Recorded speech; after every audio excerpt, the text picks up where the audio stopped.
Buenas noches, buenas tardes y buenos días. Good Agradecerle a la afternoon vida por and good morning.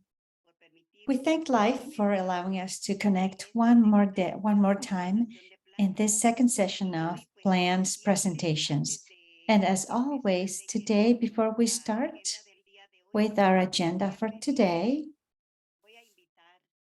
I am going to invite one of the participants to voluntarily lead us in the invocation for today.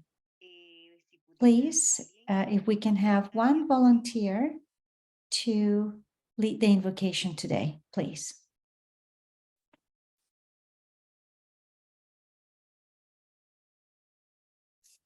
I can lead it. Okay. Muchas gracias. El tiempo es suyo, Siobhan.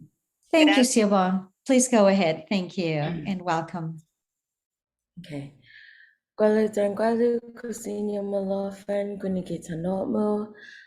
Ancestors, thank you for allowing us to gather here on your lands, whether we're across different oceans. Pray that you'll be with us today as we share our dreams for our communities. Thank you so much for the opportunity to gather with women from all around the world. Every day is a special day to wake up and be thankful that we get to continue the work of those who came before us. And I pray that we have a great session today. Thank you.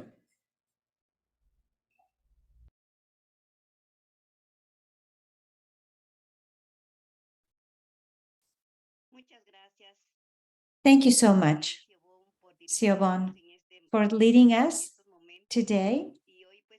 And as I just said, today is the second session of advocacy plans presentations. We also want to welcome our guest for tonight. Her name is Ana Raquel Shiloh. She's from Guatemala. She was also part of the 8th edition of the Indigenous Women's Leadership Global Leadership School. Thank you so much for accepting our invitation, and we hope that with your experience, you can share your comments, your observations about the plans that our one of our participants of the 10th edition is going to present today. We're also going to give you a few minutes to introduce yourself so that our participants get to know you a little bit. And then we will give the floor to our participant. We're also going to change the list of participations because Melalith hasn't connected yet. So we're going to ask Elizabeth to please prepare to make her presentation now. So Ana Raquel, welcome, and thank you for being here. And you can introduce yourself briefly, and then we'll give the floor to Elizabeth. Yes, thank you so much, Orte. And thanks to Fimi, to Ceci, and to the school for the invitation. It's really an honor for me to be here with you and to participate in the review of this advocacy plan. My name is Raquel Shiloh. I'm an Indigenous woman, Maya Quiche, and I was part, as you said, of the 8th edition of the Global Leadership School. And for me, it is a process of a lot of learning, a lot of knowledge sharing. And it's also an opportunity to present and implement an advocacy plan. Mine was focused on recovering ancestral knowledge to prevent and address gender violence against Indigenous women in my community. Currently, I work with several organizations at the national level here in Guatemala, and I also work for cultural survival. And it's a pleasure to be here with you and to be able to share this space with you. Thank you. Thank you, Ana Raquel. So Medelith is actually with us, so we're going to then respect the order. Thank you, Elizabeth, for agreeing to go first. However, we'll have Medelith. Also, please remember when the time is up, you're going to hear a sound so that we don't have to interrupt you as you're presenting your advocacy plans. But please keep the time in mind. Medelith, welcome. Thank you for being here. So we're ready to hear your presentation. Yes, good evening, sisters. Oh, you'll see me covered with a hat. It's really cold where I am right now. And Orte, I'm going to share the presentation myself, or should I send it to you? You can do whatever you see best for you. If your internet can handle it, you can share the presentation yourself so that you can keep control of your presentation and you can keep time. I'm actually doing it for myself, so I'm going to send it to you via WhatsApp. So you can do that for me, please.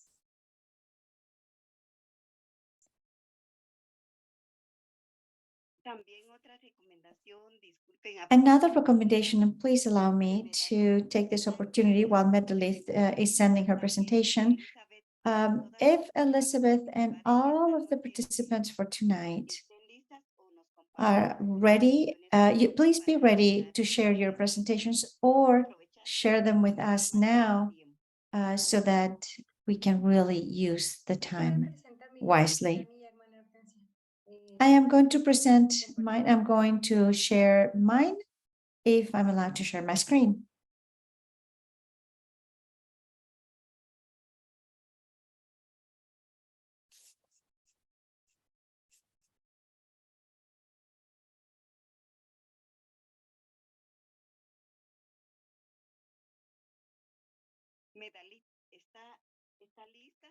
Medalith, are you ready?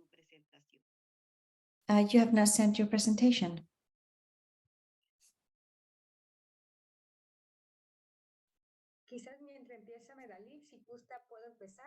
Perhaps, would you want me to present while Medalith sends her presentation? Yes, Elizabeth, please go ahead so we can take advantage of the time. And we're going to, in the meantime, let the rest send their presentations. So Elizabeth, please go ahead.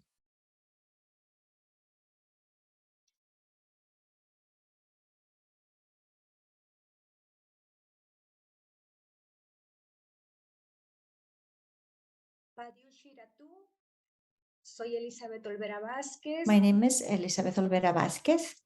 I am Indigenous Shah from Disirla, Mexico. Good morning, good afternoon, and good evening to all of you sisters. My name is Elizabeth Vázquez from Oaxaca, Mexico. And I am here to present my advocacy plan. And first of all, I'd like to thank FIMI and thank the Global School and also Sister Hortensia for the work that we have done together and for her advice. So my subject, my theme is my rights in my language.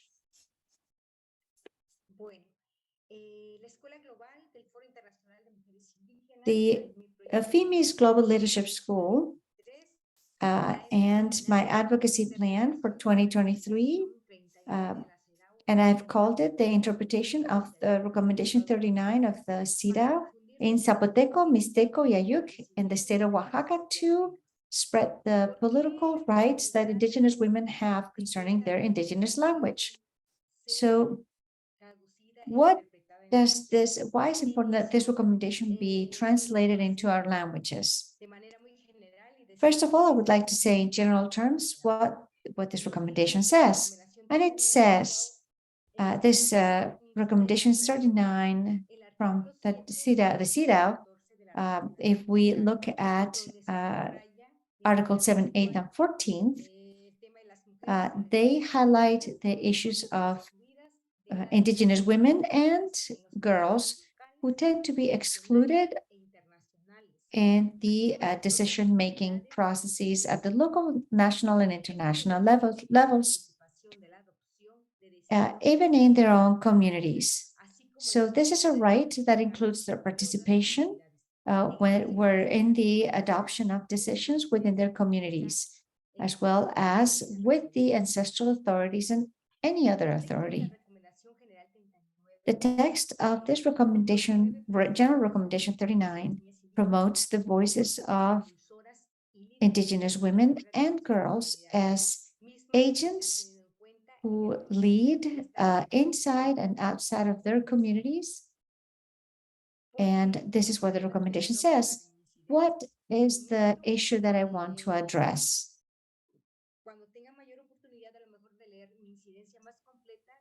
When I have the opportunity to read my advocacy plan with more time, you will see that I show with examples and exact data how the Mexican state does not guarantee the right to political participation of Indigenous women. As you know, in Mexico, we have two political systems.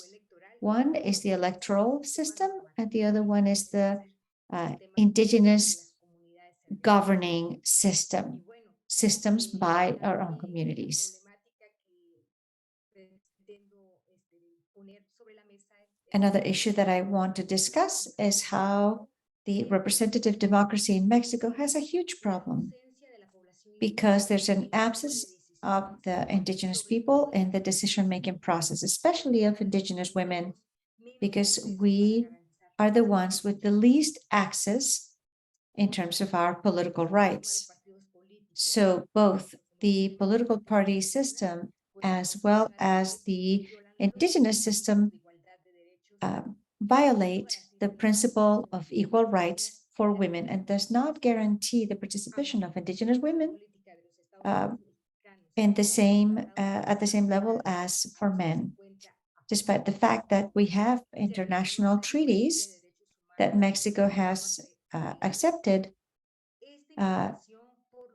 This information in general terms does not reach Indigenous women. It doesn't reach our communities. It doesn't reach us. And when it is spread through official mechanisms, it is really not understood, is not interpreted, is not translated to our languages in a way that we could understand with the language that we speak. So that is why I believe that it would be appropriate to address this issue in my advocacy plan. It is an issue that we saw throughout the entire virtual presentations of our leadership school. So it's the result of some strategies, and I want to put into practice all of the theories, everything that I learned at the school. So what are the objectives and activities? So I have a general objective to begin, and that is to contribute to the knowledge and strengthening of Indigenous women, specifically in the state of Oaxaca, concerning the content of recommendations 39 of the CEDAW, so that they have the tools to demand their political rights in the community system and in the political party system. So the specific objectives would be: first, analyze this recommendation to create a program, a curriculum to teach the content. So we're going to see what is there. This activity that I am presenting would be with the network of Indigenous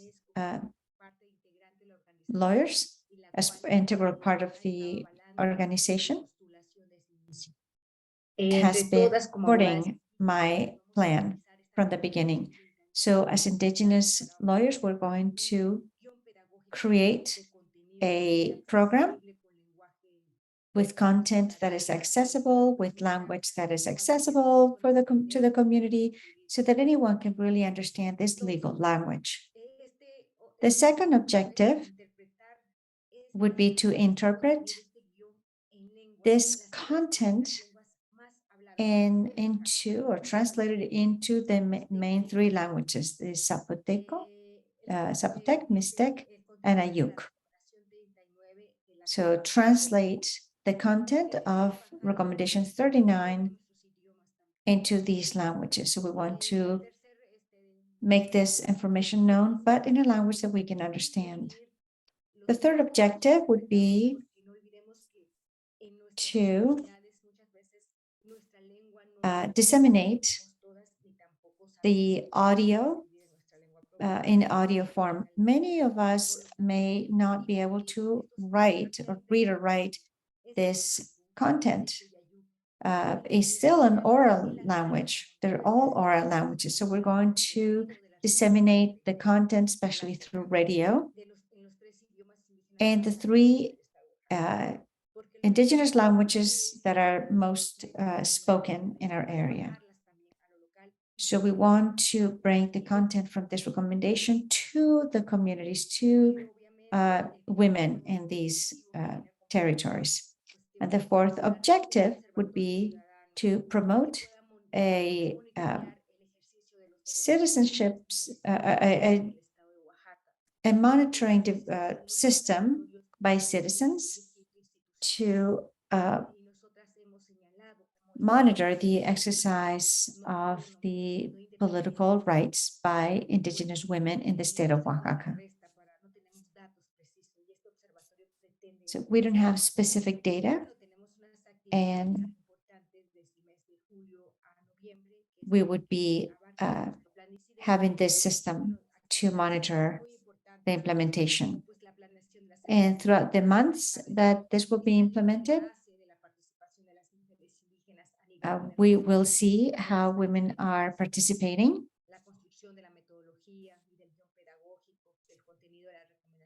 So we will see how this, we're also going to design the audio and distribute them throughout the media that I mentioned.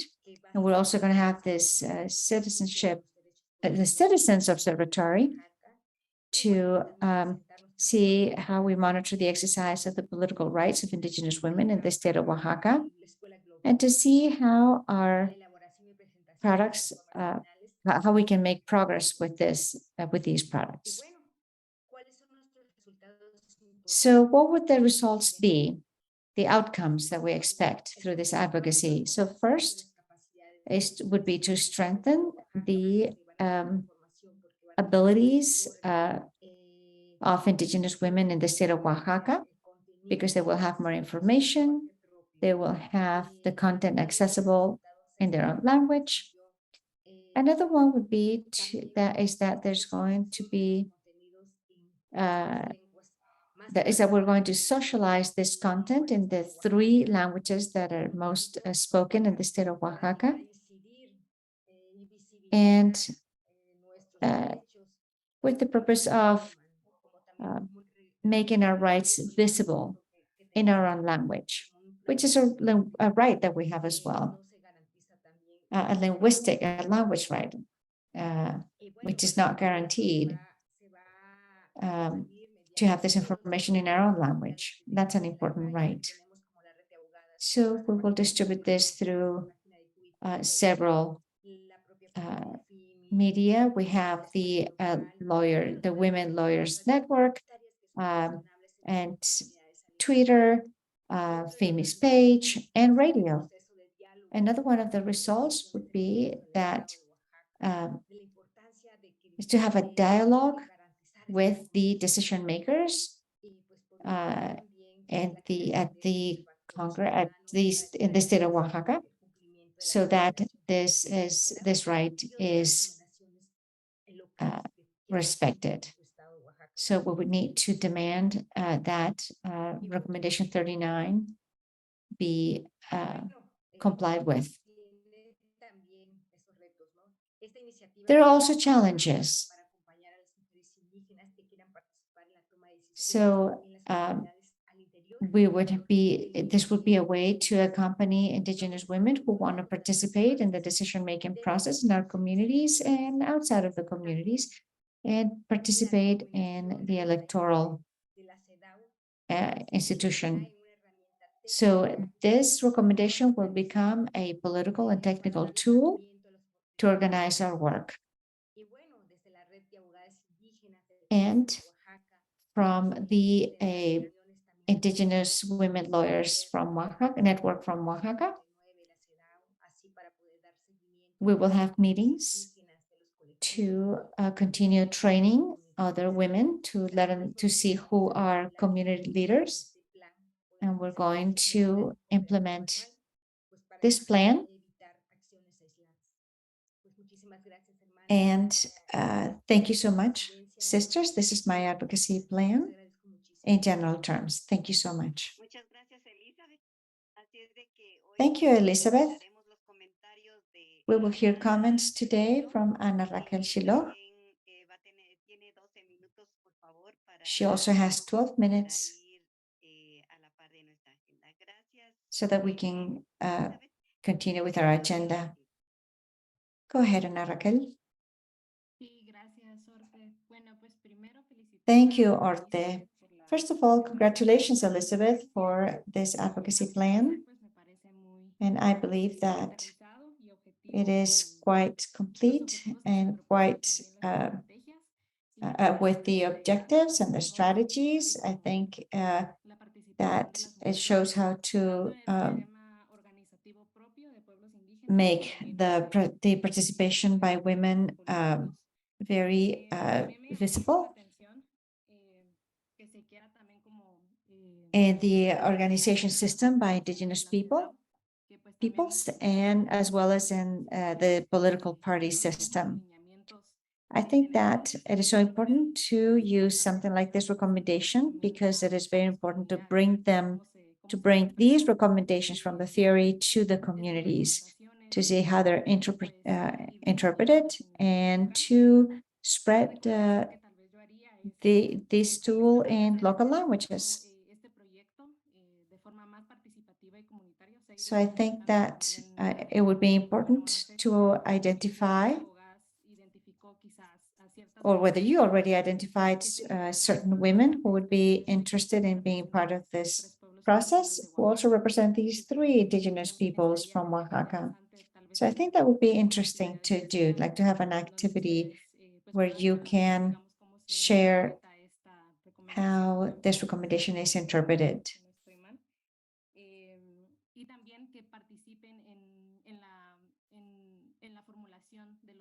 De los audios. Entonces yo creo que también se podría como fortalecer, digamos, sus conocimientos. Also, it'd be important for the women to participate in the making of the manuals about this recommendation, how they're interpreting it, and to increase their communication capacities.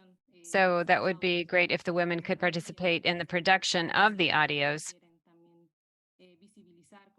That would be a way of making their participation more visible.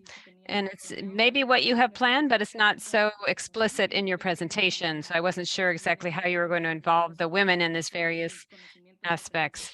It would be important to increase their communication capacity and see what kind of knowledge they already have. I think through the observatory, that's another place where women can contribute. And that would be great. The more participation they have, the better. I think the translation idea is extremely important. And if the women could participate in the interpretation / translation of these communication materials, that would be fabulous as well. So I would just name those. I think that's important to keep in mind. But I think it's a good project, and I think it's just really clear to figure out how you're going to disseminate your information. You need to have a dissemination plan. Which actors would be interested in having this information? Which actors do you want to have this information? And if you're doing advocacy, advocacy has to be both ways. So it's important to identify which actors you want to influence with this information, and then identify people in the community as well. And I think the community radio part is a really important part of your plan for disseminating this information. So just a little bit more information about who the actors are and how exactly you're going to get this information out to them would be important. So the information has to be accessible and contextualized. In terms of the creation of the observatory, I think that's a big challenge as well.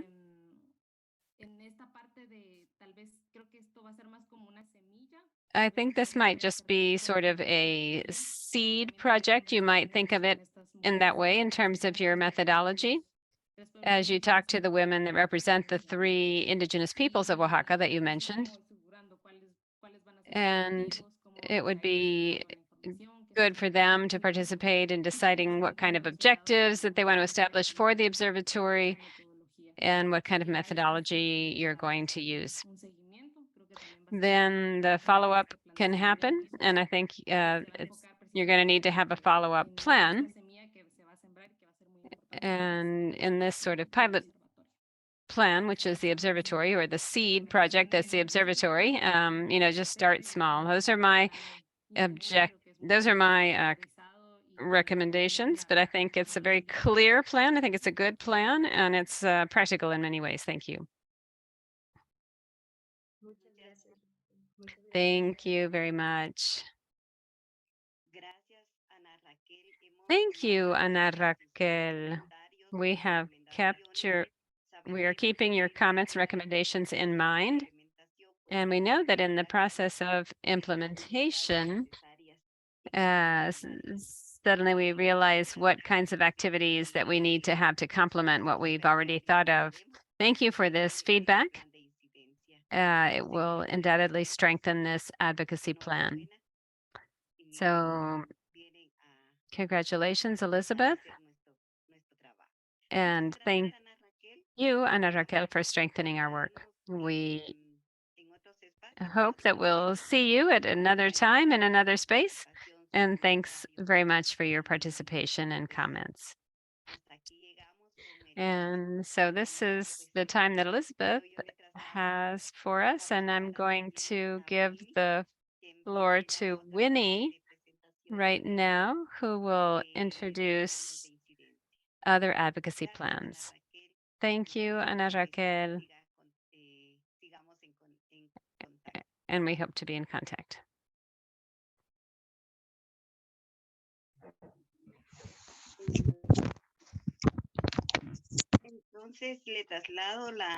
So we want to turn the floor over to Winnie at this point.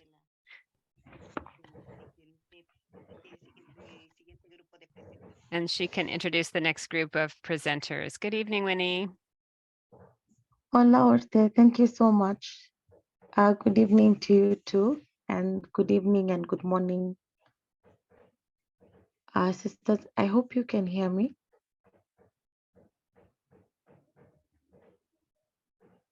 Can you hear me? We can hear you, Winnie. All right, great. So, thank you, Orte, again. Good morning, good afternoon, good evening, sisters. We're going to go straight to our next session so that we can take advantage of the time and have our sisters also present their advocacy plans. And I want to invite Faith Nataya, who's going to be listening to the advocacy plans that are coming up. But just before the sisters begin to present, I want to invite Faith to please introduce herself. Faith was a former student at the Global School as well. And so she's going to be speaking from a place of experience because she was also able to implement her plan, but I'm going to allow her to introduce herself briefly before we can begin our presentations today. So Faith, please introduce yourself so that the sisters know who they're going to be presenting to, who's going to be giving them feedback on the advocacy plan. Thank you very much, Winnie. My name is Faith Nataya, and I'm Maasai from Kenya in Transmara. That will be the southwest of Kenya. And I'm really, really happy to join you here today. I work with Olorukoti Resource and Knowledge Center. I'm the project manager there. And last year I was really privileged to be a part of the Global School workshop. That was really an eye-opener for me, and I hope for you all too. And I'm really happy to also be a part of this year's workshop in coming up with the comments for my sister's advocacy plan. So I'm really excited to be here and happy to also listen to your plans. Thank you very much, Winnie. Thank you. Thank you so much, Faith. Thank you also for accepting our invitation to come. So we're going to go straight away to our first presentation of the day, and we're going to start with Shibon.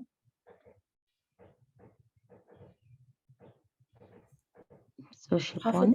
Hello everyone. Let me just pull up this screen. All right. So I will be sharing. Okay. Just gonna present this. Oops, sorry. I'll share. Let me pull this up and start slideshow. And sorry, let me just play this presentation. Okay, can everyone see this presentation? Yes, we can. Yes, Okay, all right, perfect. Okay, so Linatla Ihanam means water is life in Chamorro, and today I'm going to be talking about Protect Guam Water, which is the organization that I've been doing advocacy under. And yeah, so my name is Siobhan Rumurang. I'm a Palauan Chamorro writer and media producer in Guam. And today I'll be talking about water issues in Guam. So to give you a little background on the organization and where we're at right now in our advocacy plan. Technically, when I joined the FEME school, we were already in the middle of an advocacy plan that began in 2021.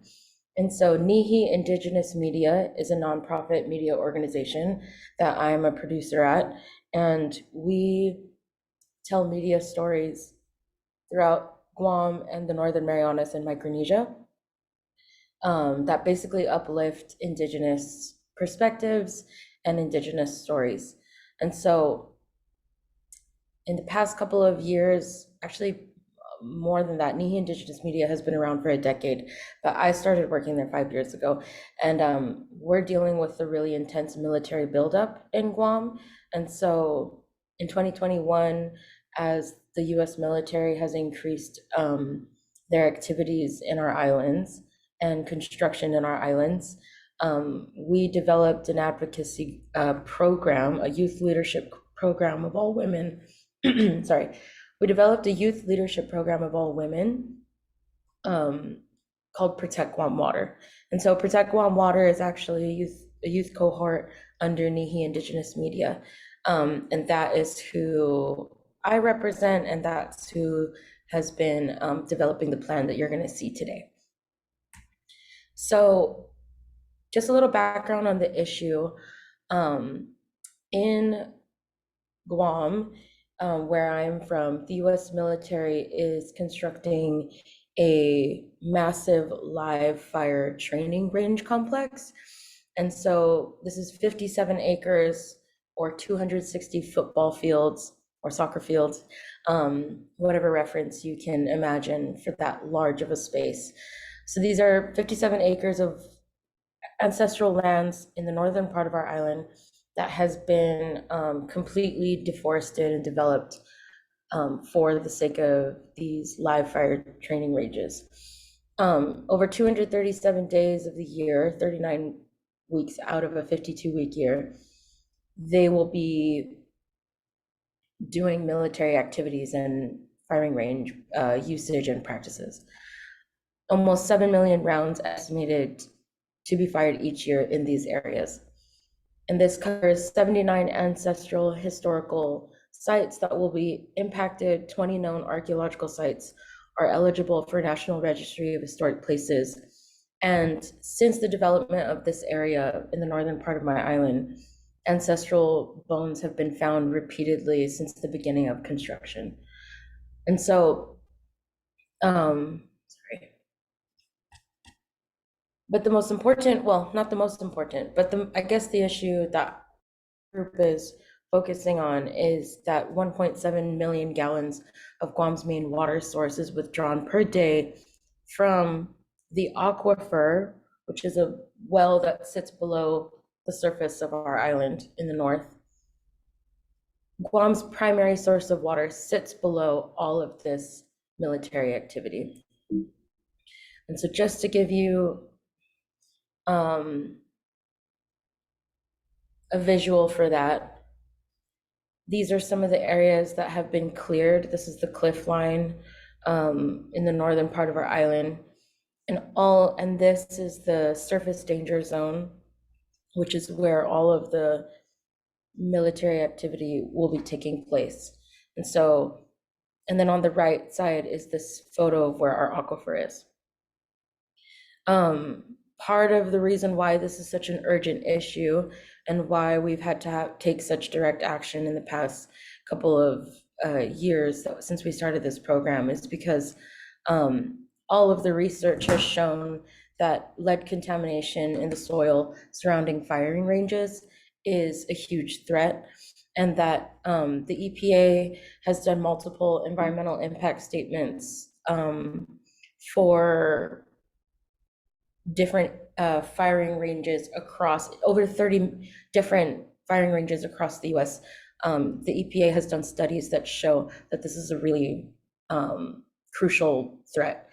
And so for Guam, we're in a situation where this live fire training range is about to begin operation end of 2024, beginning of 2025. And so my advocacy plan, the primary focus of my advocacy plan and Protect Guam Waters advocacy is to stop the operation of these firing range complexes. Now, when we look at the goals and objectives, obviously these are very ideal situations. It feels a little bit impossible to get the military of the largest military in the world to stop activities. But in order to get to a place where that can be our reality, where we won't have these training ranges in operation above our main water source, because lead contamination is a real threat, we had to lay out, 3 years ago, we had to lay out, okay, what's like our main goal? And so our primary goals as an organization is to permanently halt construction and operation of these complexes. 2, for the US Senate Committee on Armed Forces to require an assessment of the environmental risks of the range. And then 3, for the US Secretary of Interior, Deb Haaland, to advocate for the protection of the aquifer by directing the Bureau of Land Management to conduct any additional environmental and other assessments concerning the firing range complex. And so all of our organizing has been with these goals in mind. Sorry. To get to these 3 primary goals, we had to break it down into our intermediate kind of steps in order to get there. And so in 2021, we laid out kind of 5 different goals and objectives. So we're going to launch a petition that would detail all of our requests to halt the firing range. We are going to raise awareness through community education and a media campaign. We're going to lobby for the passing of Resolution 464-36LS, which is a resolution that would be mirrored after the Protect One Water petition. 4, we were going to launch a letter campaign to the Secretary of Interior, Deb Haaland, and the U.S. Senate Committee on Armed Forces. And then 5, we were going to continue kind of our education campaign and broaden it to also media campaigns. Who is our target audiences? The people that we have to target for this advocacy plan, the main people or the main entities or institutions whose minds we have to change is the U.S. Department of Defense and the U.S. Marine Corps. 2 of the most difficult institutions in my mind to go up against as a small Indigenous community. However, the agents of change within all of those institutions and also in Guam, we identified as the U.S. Senate Committee on Armed Services, the U.S. Secretary Deb Haaland, the Guam Legislature's Vice Speaker Tina Muñoz Barnes, Senator Selena Nelson, and Guam's Governor Lourdes Leon Guerrero. So these are people who have immense influence and power to kind of influence this situation, but at the end of the day, the decisions kind of lie with the U.S. Department of Defense and the U.S. Marine Corps.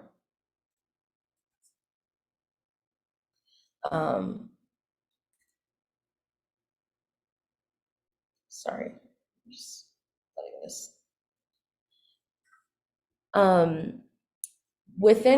So just to give context for this, when I explain who the target community in Guam is and who are our supporters and who are our opponents.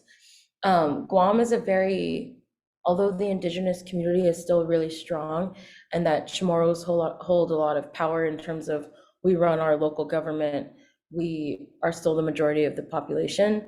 In terms of our language and our culture and our actual power over the policies that run our island as a territory, as a colony, because we're not an independent nation. It's very interesting it's been very difficult at times to push this advocacy plan knowing how little actual power Chamorros have. The history of Guam too is that because after World War II, when the US colonized or retook Guam, there's a very large population of military families and military dependents in Guam.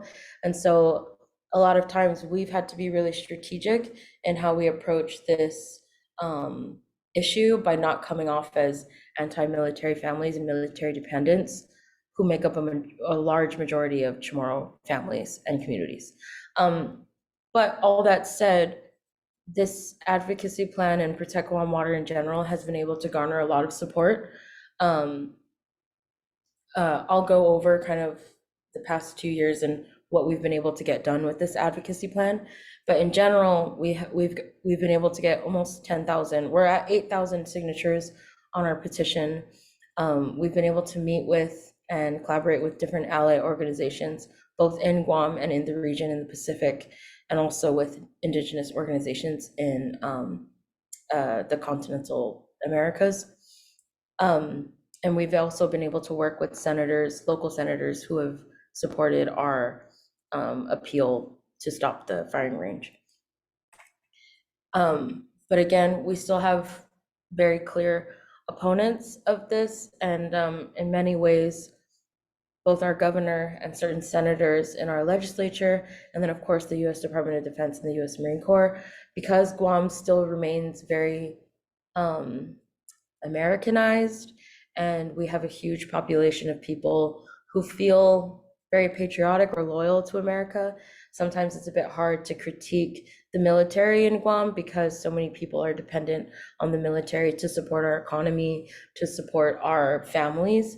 And so the big challenges and the big obstacles that come up when we do this kind of advocacy work where I'm from, is that it can be very controversial or very like difficult to critique the military and hold them accountable in Guam because so many people have ties to the military community.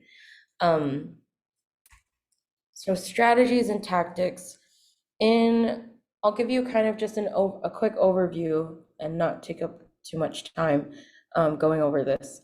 But in 2021, we launched a petition to protect our primary water source. Since then, we've been able to garner 8,000 signatures, and we're still working on pushing out this petition. Within the petition, it called for all of the primary goals that you saw earlier: to halt the firing range, to get the U.S. Senate Committee on Armed Services to require a reassessment of the area, and to appeal to the Secretary of Interior. So this petition is still circling around. We're still pushing it through the community. And that was kind of Protect Guam Water's like first activity to move towards our goal. That was in September. In October 2021, Protect Guam Water began doing classroom presentations.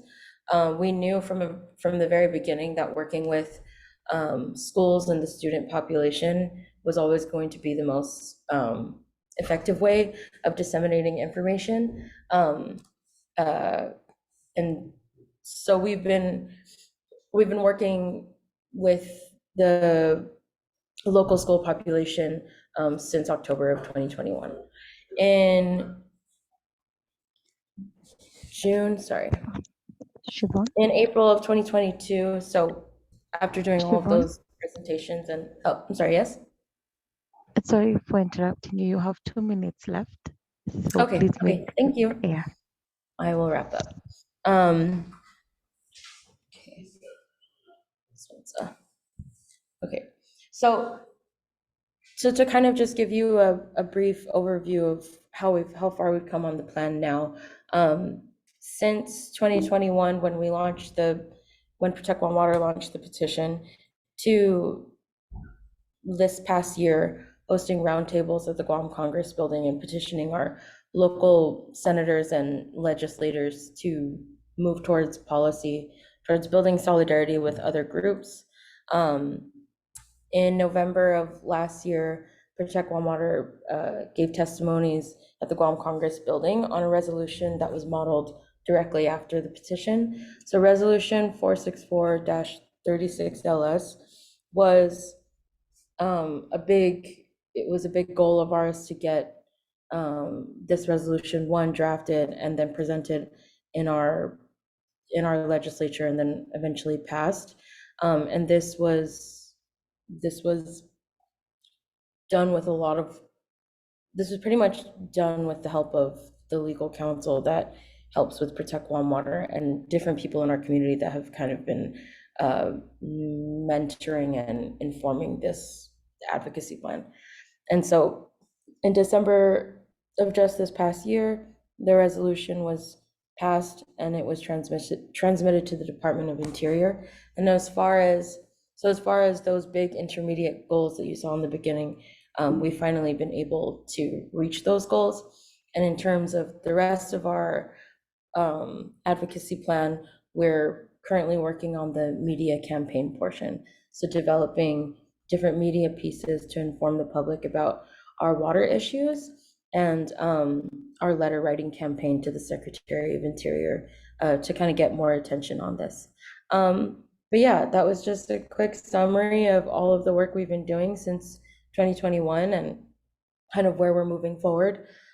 We still have a lot of work to go, but that recent passing of the resolution was a big win for us, and we're hoping to continue that momentum and educating our community and appealing for policy change, and hopefully beginning that appeal to the Secretary of Interior, especially coming off of her speech at the UN Forum for Indigenous Rights. So yeah, thank you so much for listening. yeah, I'm really grateful to have had this experience within the school to kind of help inform the way we shape this advocacy plan moving forward, because we certainly haven't yet touched the international stage yet. But yeah, thank you so much.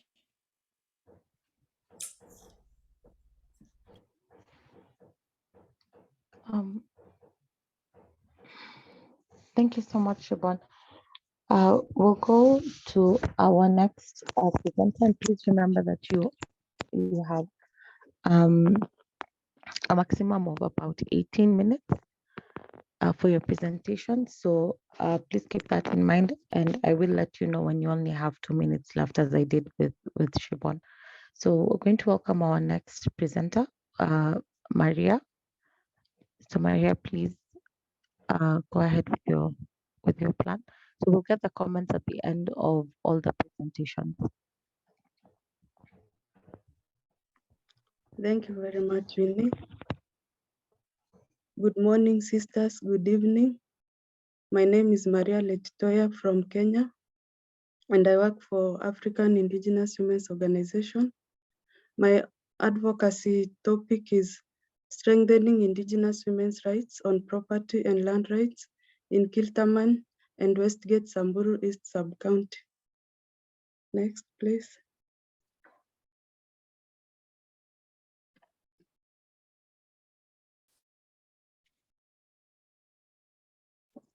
This is my introduction part. So despite the various progressive laws that have been passed recently, Kenyan society is largely patriarchal, and women continue to face marginalization and discrimination at family, community, and societal levels. Article 40 of the Kenyan Constitution guarantees the right to own property, and Article 60 ensures equal access to land and the security of land rights. But neither of these provision mentions women, or takes into account their historical exclusion from land ownership. Land is very important as a resource that can meet fundamental human needs. Women's rights to land and property ownership is central to economic empowerment, promoting equality between women and men, and also ensuring sustainable development. The ability of women to own land increases also their capacities, negotiating strength and capacity to address vulnerability. It also plays a critical role in social protection against gender-based violence. Achieving gender equality and women's empowerment is also integral to each of the 17 goals. Next, please.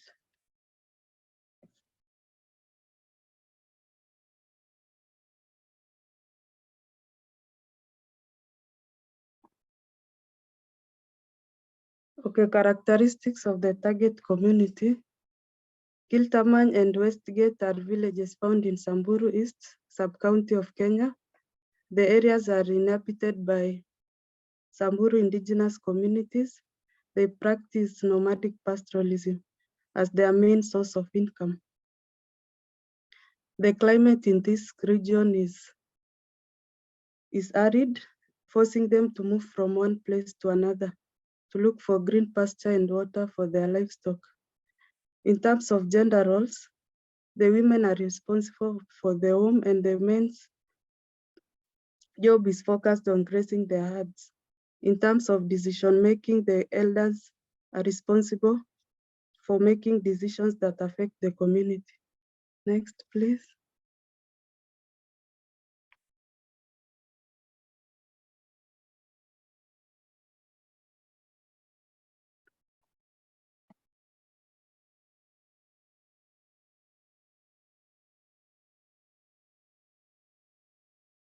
So problem statement. The indigenous women from different villages of Westgate and Kiltaman have limited understanding of their human land and property rights, which impacts on their right to free, prior, and informed consent on issues that affect them in relation to land and property. Their rights are hinged on their relationship to men, either as their husbands, fathers, or brothers, who own and control land.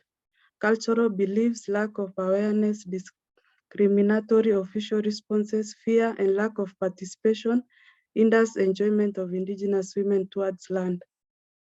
Kenya has made progress in creating a constitution that matches global norms of gender equality in passing laws. To give the constitution's provisions force, it is still challenging to achieve the equality envisioned by the Kenyan Constitution of 2010 due to the deeply ingrained patriarchal views that are still prevalent. The recently passed laws such as the National Land Commission Act of 2012, the Land Act of 2012, and the Land Registration Act of 2012 all firmly established the concept of gender equality in land access. The general public is not yet completely aware of the new developments, which, if fully implemented, are expected to enhance the lot of women. The implementation of the advocacy plan will be crucial since it will give the Indigenous women the opportunity to learn about human rights, land, and property rights. Next.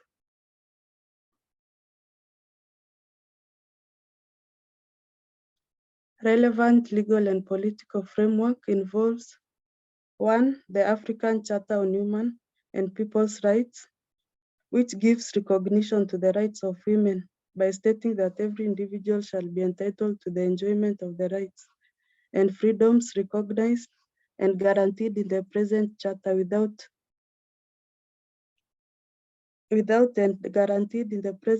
without distinction of any kind, such as race, ethnic group, sex, language, religion, political, or any other opinion. It also prohibits discrimination against women, even on the issue of women's property and land rights. And Article 18, member states are required to eliminate every discrimination against women and to ensure the protection of the women and the child as stipulated in the international declarations and conventions. 2. And control of resources and opportunities. Second is East African Community Treaty, which recognizes gender equality as one of its fundamental principles that shall govern the community. It also recognizes the promotion and protection of human and people's rights in accordance with the provisions of the African Charter of Human and People's Rights, therefore prohibiting gender discrimination in land and property issues. Then specific standards to protect human rights include Convention on the Elimination of All Forms of Discrimination Against Women, that is CEDAW. It is concerned exclusively with promoting and protecting women's human rights, which operate from the premise that patriarchy is a global reality. It is the most important legally binding international document concerning the human rights of women. Article 16 of the CEDAW also.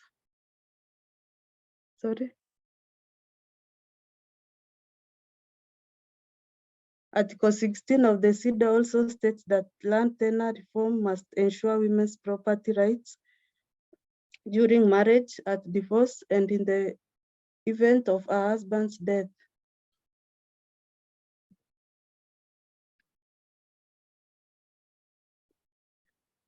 Also, the present general recommendation provides guidance to states parties on legislative policy and other relevant measures to ensure the implementation of the obligations in relation to the rights of Indigenous women and girls under the Convention on the Elimination of All Forms of Discrimination Against Women.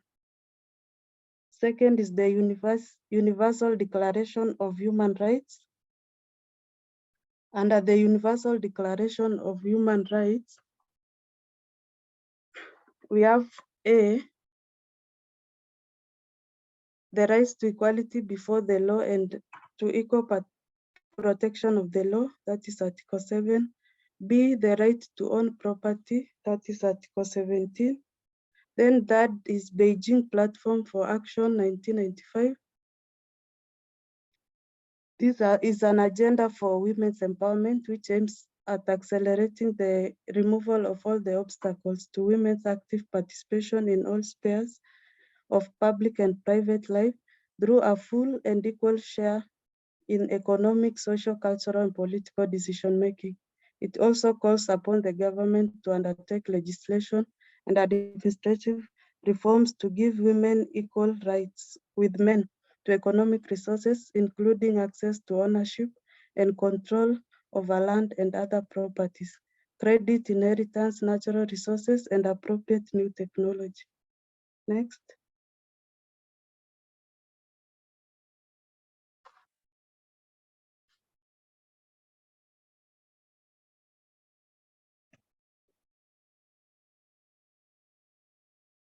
Institution to be influenced involves government, media, non-governmental organizations, men and elders. This will enable creation of awareness and support among our Indigenous women and girls, protecting and promoting their rights and well-being. Expected objectives and changes, and my goal is to build the capacity of Indigenous Samburu women with practical knowledge and skills to advocate for their rights, as well as prevent and eliminate all forms of violence and improve their livelihoods. Objectives: 1, to train Indigenous women on their human and women's rights. Second, to train the Indigenous women on land and property rights and encourage economic empowerment to improvement of their livelihoods through small businesses.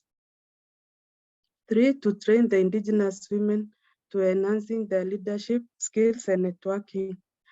Expected changes involves the Indigenous women will know about their human and women's rights.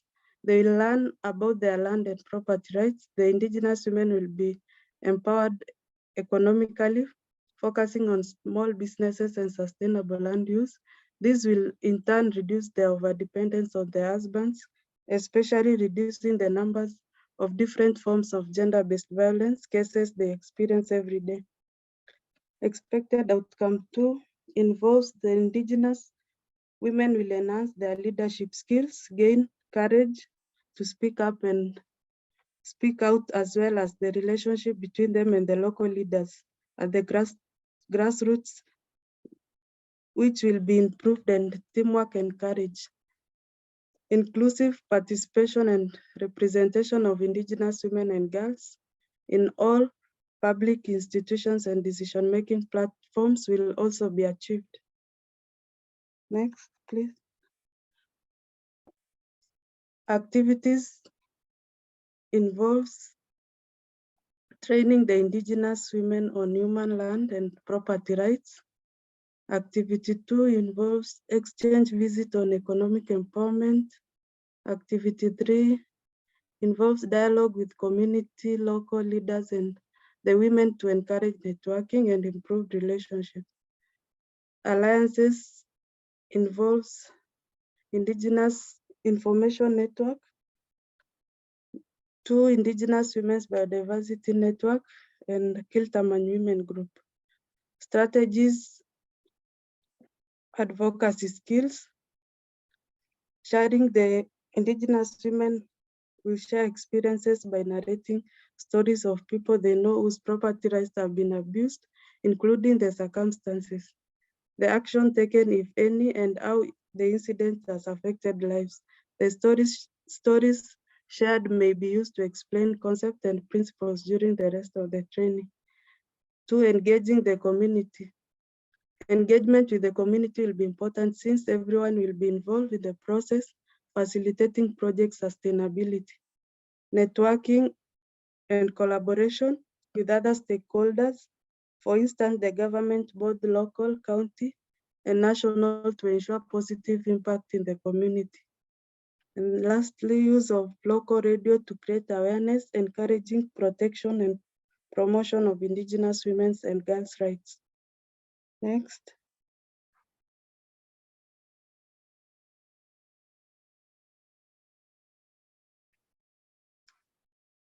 Schedule and requirements. Outcome 1 will carry out in month 1. and outcome 2 and 3 in month 2. Then month 3 will be for reporting. Next.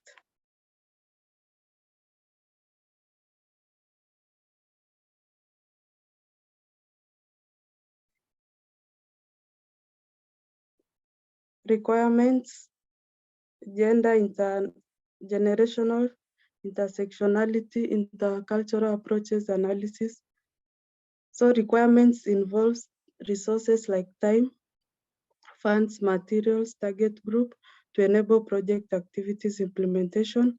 The project will be inclusive, involving different stakeholders, women, girls, the youth, men, elders, and national, local, and county government.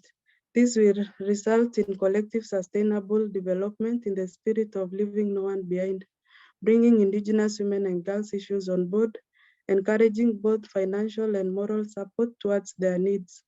The project will indirectly benefit Indigenous women, Indigenous girls, local leaders, as well indirectly benefit the elderly, people living with disability, and youths in the community.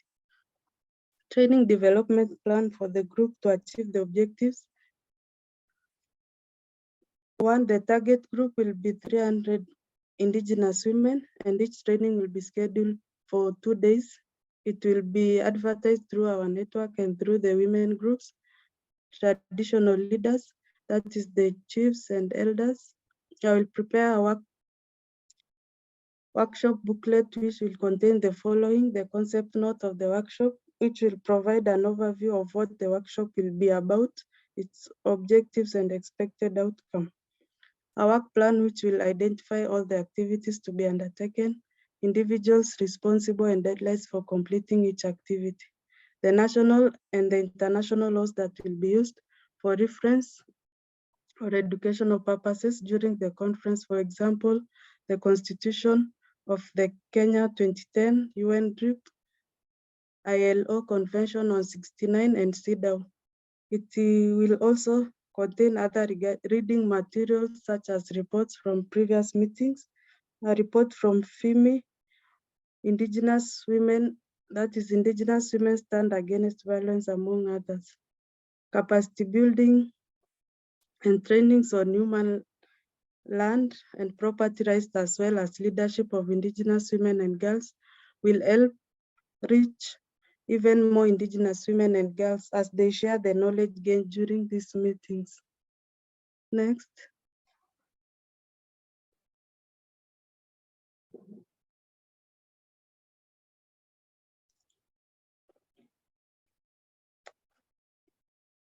This is my budget. It's around 4,000 USD. Next.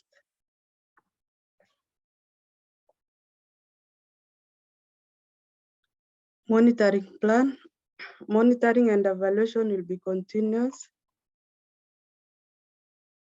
and will be undertaken at different stages. This will provide feedback on the progress of the project and will help us identify what works, what does not, and problems as they occur. This enables us to take corrective action during the project implementation, increasing the chance of achieving desired results. Participant list, case studies, group interview, video recording of testimonials or activities, photo and reports will be among our means of verification. I think that is the end. Thank you very much.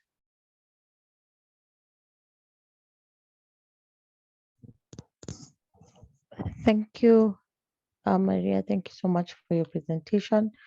We'll go right ahead to the next presenter, and that will be Richa.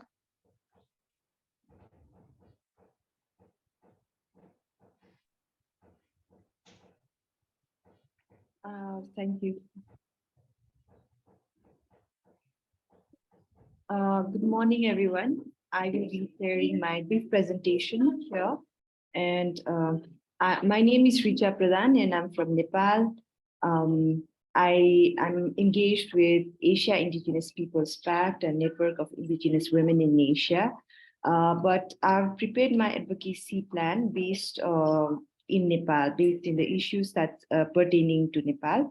So can you go to the next slide, please?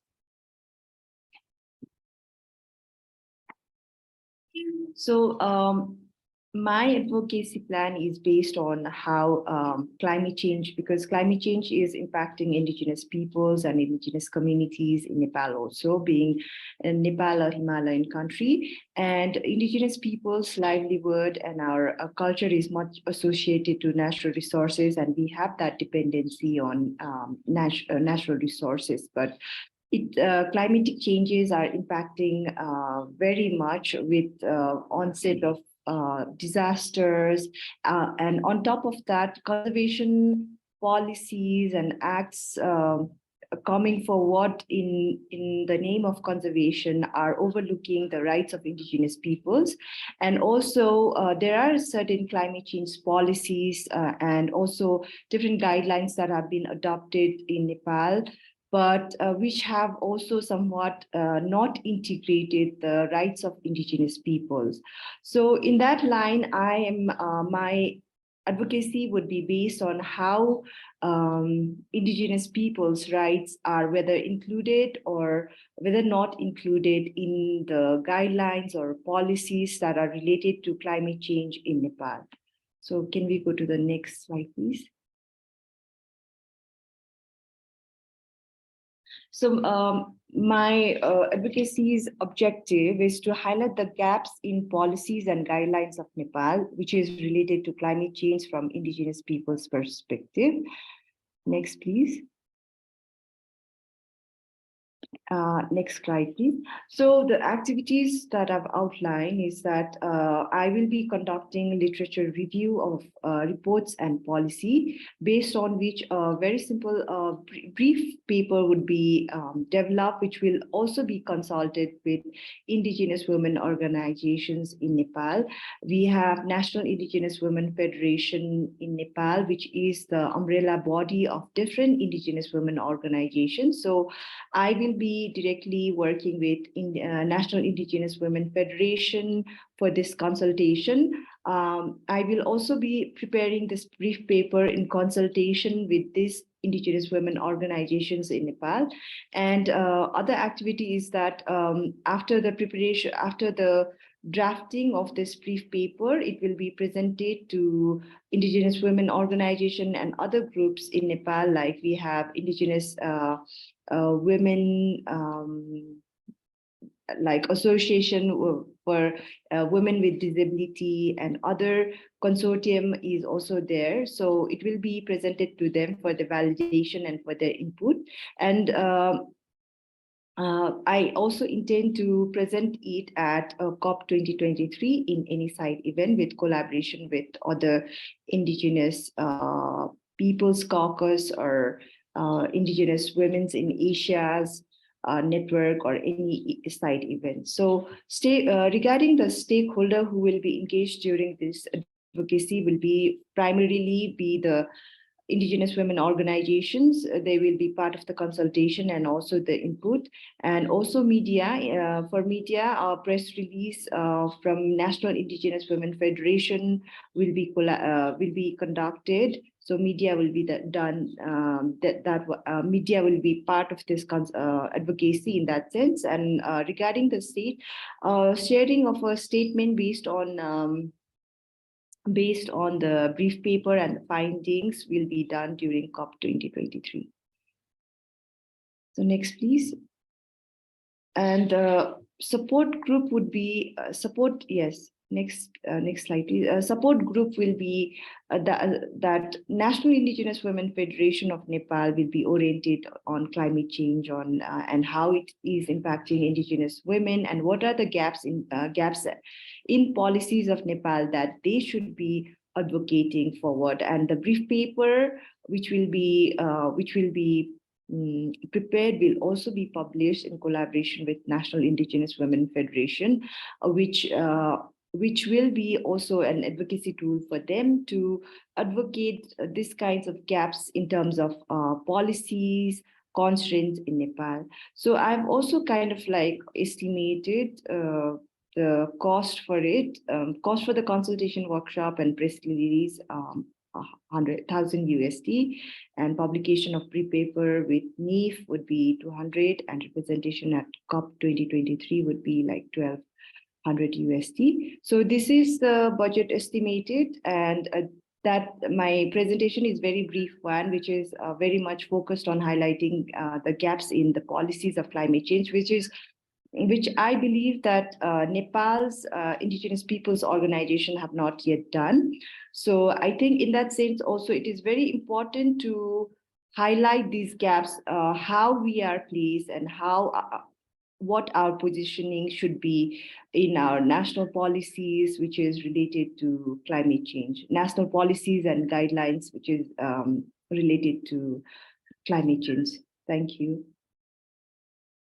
And I look forward for your inputs and suggestions to make it more, to enrich it. Thank you. Thank you so much, Richa, for that presentation. We will share the feedback at the end of all the presentations. So we have 2 more presenters before Faith can give her feedback. So thank you so much for that. Our next presenter will be Herma. Herma, please go ahead.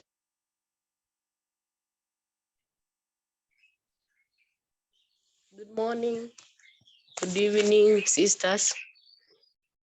I'm going to read about the advocacy plan on climate change at Naramam community in West Pokot County.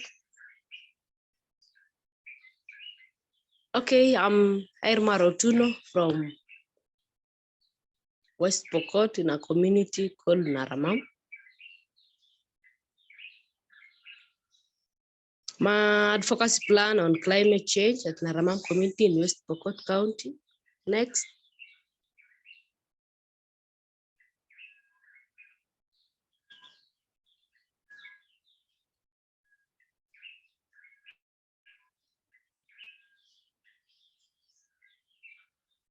Next.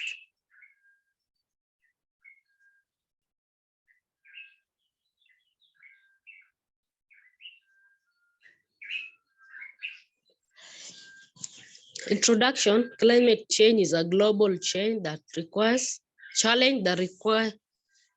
collective action to mitigate its impact. The Naramam community is a vulnerable group that is affected by climate change. The purpose of this advocacy plan is to raise awareness and advocate for action to address the impact of climate change in the community. The effects of climate change have become more visible with increasing temperatures, rising sea levels, and more frequent natural disasters. The issues may be natural, but in most cases, human activity have been the main problem to climate change. The purpose of the advocacy is to enable the Indigenous women in the community to be funded, to enable them fight for clean, healthy, and sustainable living environment through enhancing their knowledge on biodiversity. Naramam has a lot of land degradation. Therefore, it needs a lot of intervention to avoid worsening the situation. Next.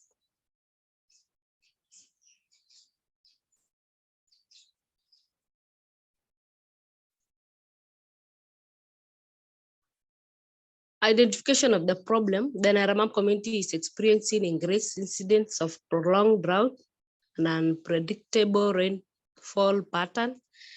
These problems have led to a decline in agricultural productive and food insecurity. The community is experiencing water scarcity. The rainfall patterns have become unpredictable, affecting crop production and livestock rearing. The temperatures are also affecting the health and well-being of the local community. The effects of climate change are particularly devastating to the vulnerable groups, including women, men, youth, and the people with disabilities. Next.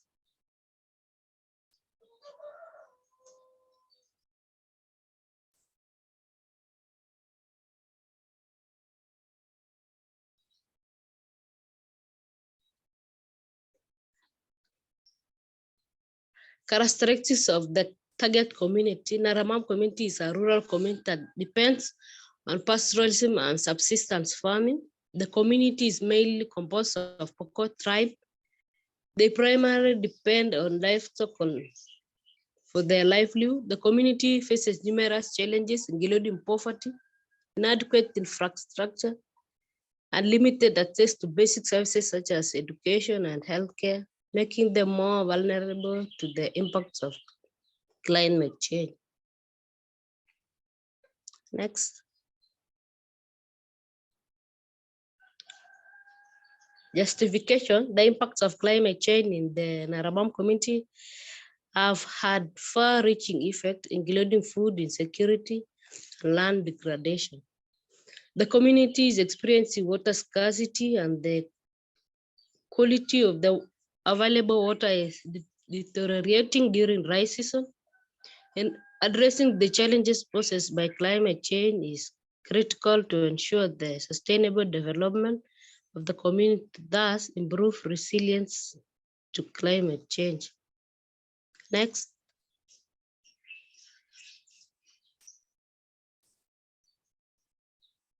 Relevant legal and political framework. The Constitution of Kenya provides for the right to a clean and healthy environment.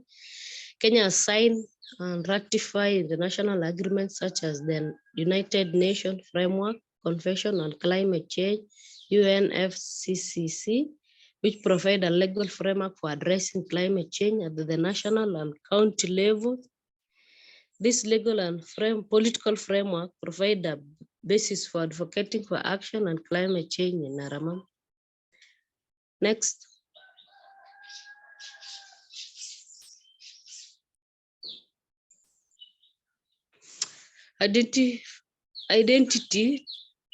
Identify for the institution to be influenced. The institution to be influenced is the county government of West Pokot, Ministry of Environment and Forestry, Ministry of Water and Sanitation, Ministry of Agriculture, which are responsible for providing basic services to the community and has mandate to address the climate change. Next.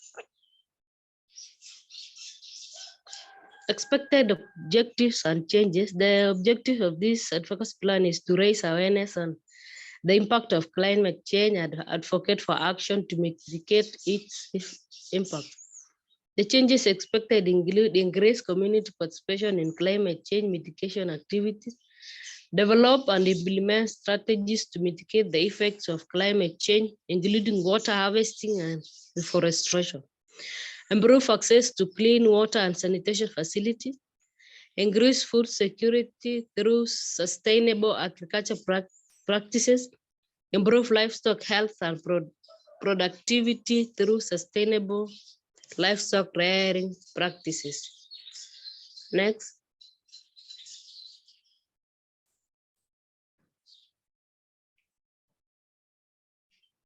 Stakeholders map. The stakeholders is that focus plan. In this advocacy plan include the county government of West Pokot, Ministry of Environment, Forestry, Ministry of Agriculture, Ministry of Water, Sanitation, Naramam community members, non-governmental organization, and women groups. Next.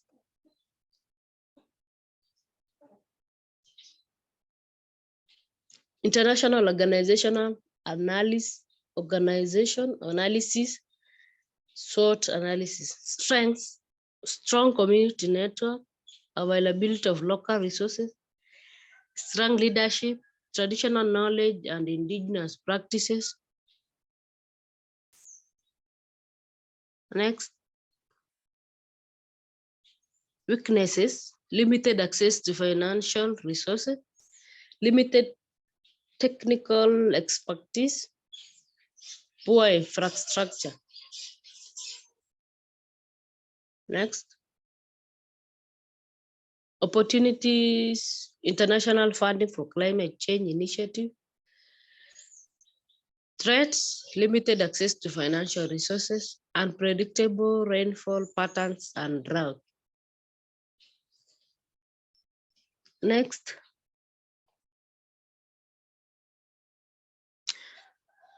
possible alliances. The possible intervention will involve possible alliance with relevant stakeholders, including government agencies, non-governmental organizations, private sector organizations, women groups, and youth. This alliance will improve technical expertise, resources, and mobilize community participation in climate change mitigation activities. Next.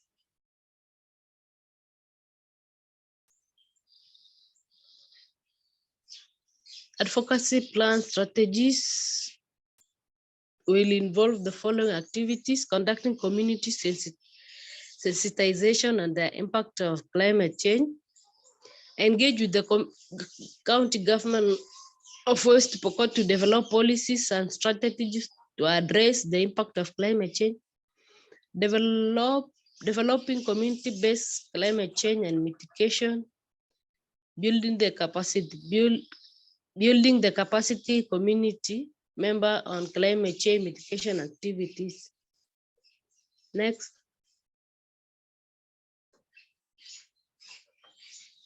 Schedule and requirements. The advocacy plan will be implemented over a period of like 3 months.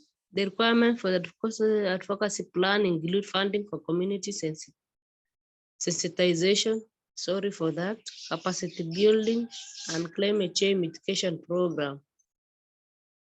Next. Analysis gender approach. The advocacy will adopt a gender approach to ensure that women, men, youths, and people with disabilities are involved in all activities. Women are more vulnerable.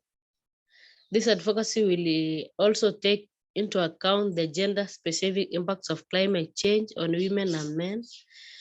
Women play a big role in agriculture and household management. They are more vulnerable to the impacts of climate change. The plan will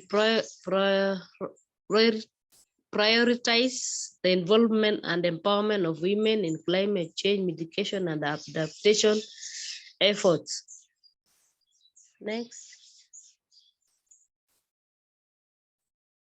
Group capacity development plan. To achieve the objectives of the advocacy plan, training workshop will be organized for community members, particularly women and youth, on sustainable farming practices, land management techniques, and climate smart agriculture. The training will equip community members with the necessary skills to adopt sustainable practices and to mitigate and adapt to the impacts of climate change. Next.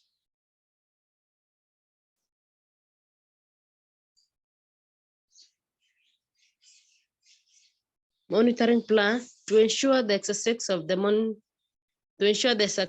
the advocacy plan, a monitoring plan will be put in place to evaluate the impact of advocacy efforts on the community.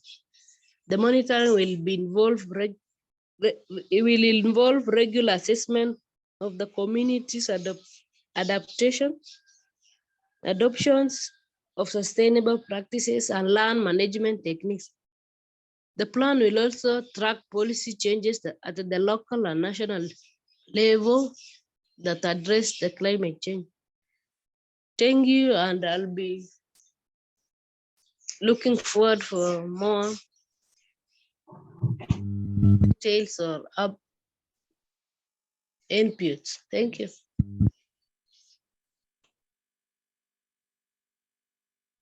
Thank you, Helma, for that presentation. I will go right ahead and invite Emma to come on next for a presentation.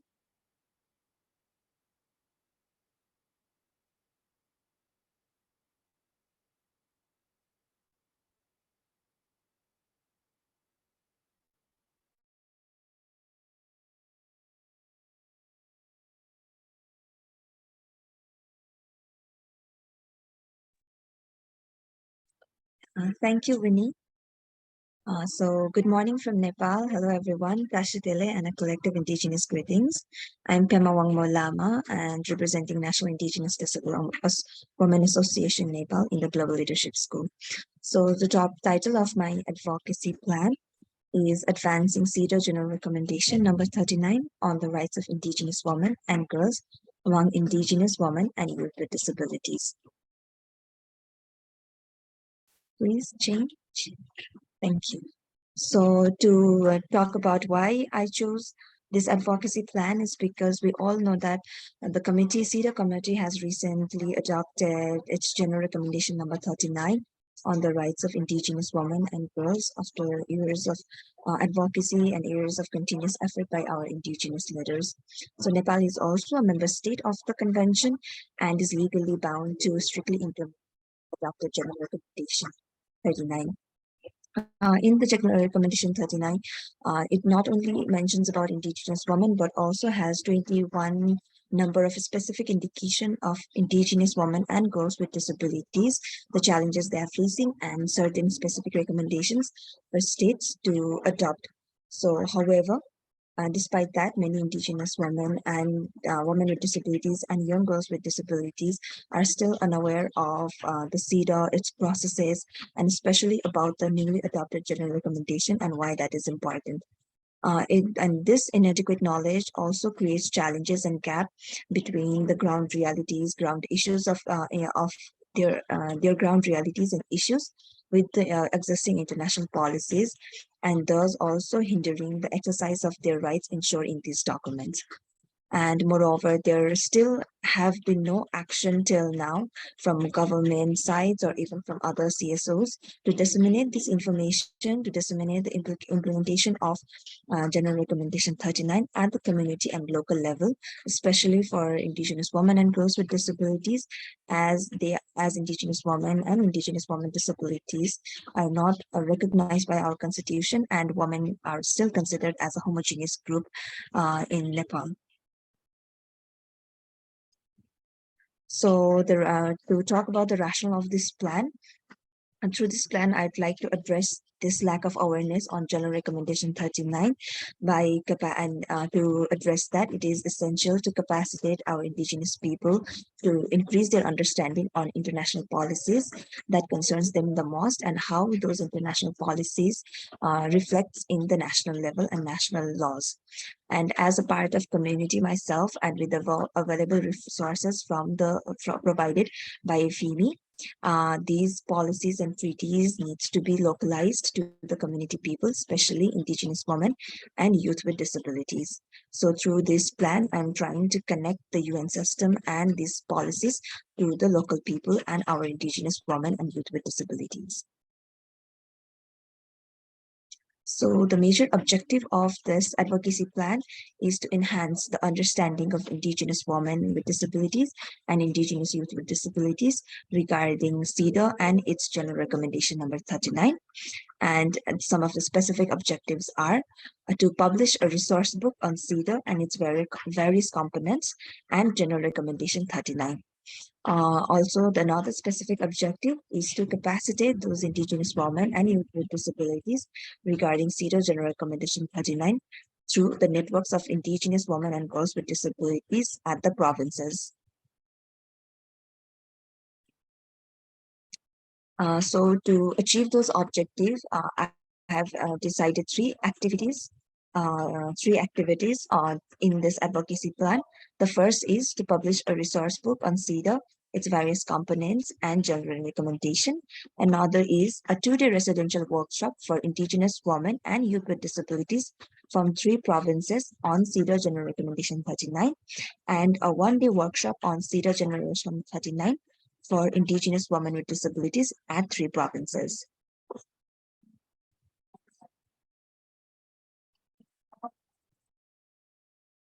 So to explain more on activity number 1, in the activity number 1, I'm planning to publish a resource book, which will contain what CEDAW is and its various aspects, like how the reporting process of CEDAW works, what are the mechanisms under CEDAW, what does the committee of CEDAW means and what do they do, what are the general recommendation, and what is the general recommendation and their impotence, and how many general recommendations do we have, and how does CEDA reflect to its national implementation. CEDA reflects to its implementation at national level for the member states, and along with the compilation of General Recommendation 39 translation in Nepali language. So the whole resource book will present these information in a simple and easy to understandable Nepali language in a question and answer format, so that it easier for readers to understand the concept provided in the resource book. Me and my team members will be engaged in the preparation of the content itself, and we will also be doing the translation. However, to ensure that the content and translations are correct, and it's to ensure the quality of the content, we will hire an expert, sorry, who will be doing the proofreading of the document. And I'm planning to publish a total of 500 copies through this advocacy plan. And also I will be publishing an accessible e-copy. By accessible, I mean that that e-copy is readable through the screen reader software that blind person with disabilities use to access the document. So that e-copy will be shared through Need1 website, and that will continuously will be promoted by Need1 itself through its social medias and through various programs. So the second activity consists of 2-day residential workshop for Indigenous women and youth with disabilities from 3 provinces on CEDA General Recommendation 39. A total of 12 Indigenous women and youth with disabilities will be capacitated from this workshop. There will be an equal participation of Indigenous women belonging to age group of above 29, and youth with disabilities belonging to age group of 18 to 29. There will be equal participation of these age groups, which will be 6 and 6 from 3 provinces of Nepal, which are Sudur Pashchim, Karnali, and Madhesh. These 3 provinces, participants from these 3 provinces will be present in the workshop, and the participants will be selected from the members of Need1's provincial networks in these 3 provinces. So focusing on the workshop will be basically focusing on what is the workshop. I have also shared a detailed agenda of the workshop. I will explain in just a bit in this presentation, which I'll be focusing on, first of all, what CEDA is, just a general explanation of what CEDA is and how the general recommendation was adopted. And then I'll be on to what is General Recommendation 39, its general obligations to the states, and another specific obligations based on certain articles to the state. So these will be discussed, and this will be provided to the participants in the workshop.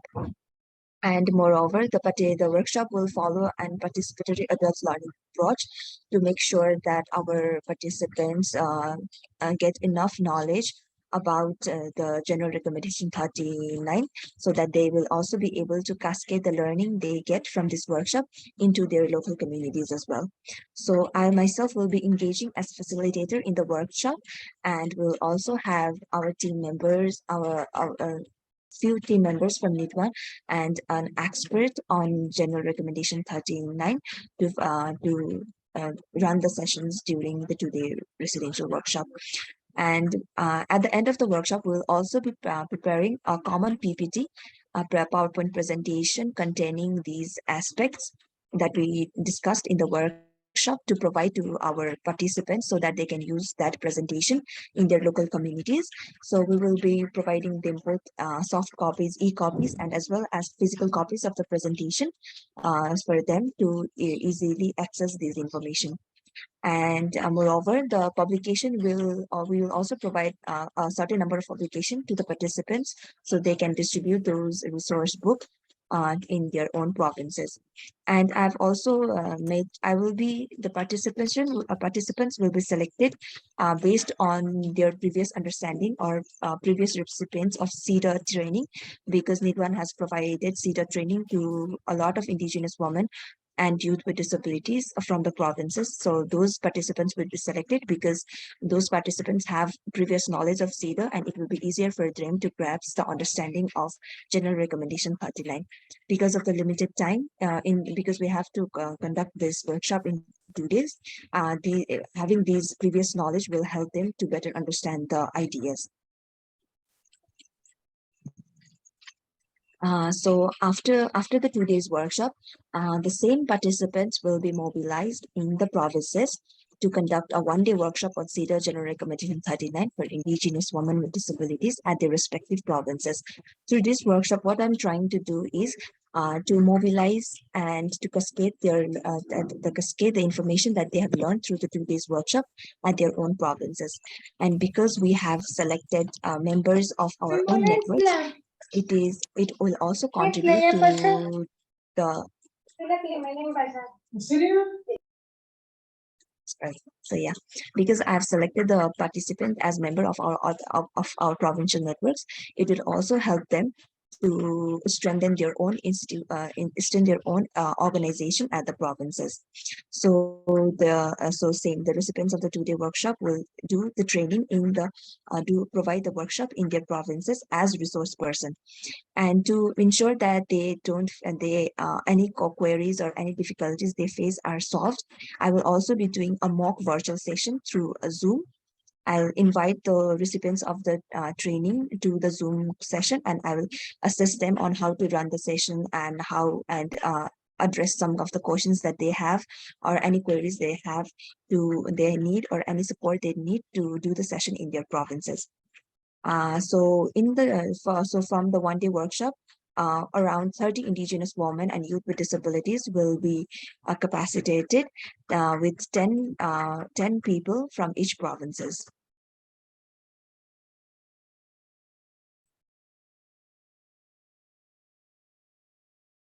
So yeah, these are the 3 activities that I'm planning to conduct from our advocacy plan.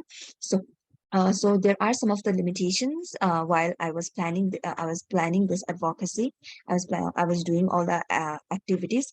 The first one is because of the limited budget and because of the activities that I'm trying to conduct, I will not be able to do a dissemination or launch event of the publication, which will indeed limit the engagement of government stakeholders like ministries or other organization, mainstream feminist organization or indigenous people organization, which can also impact on a wider dissemination of the publication.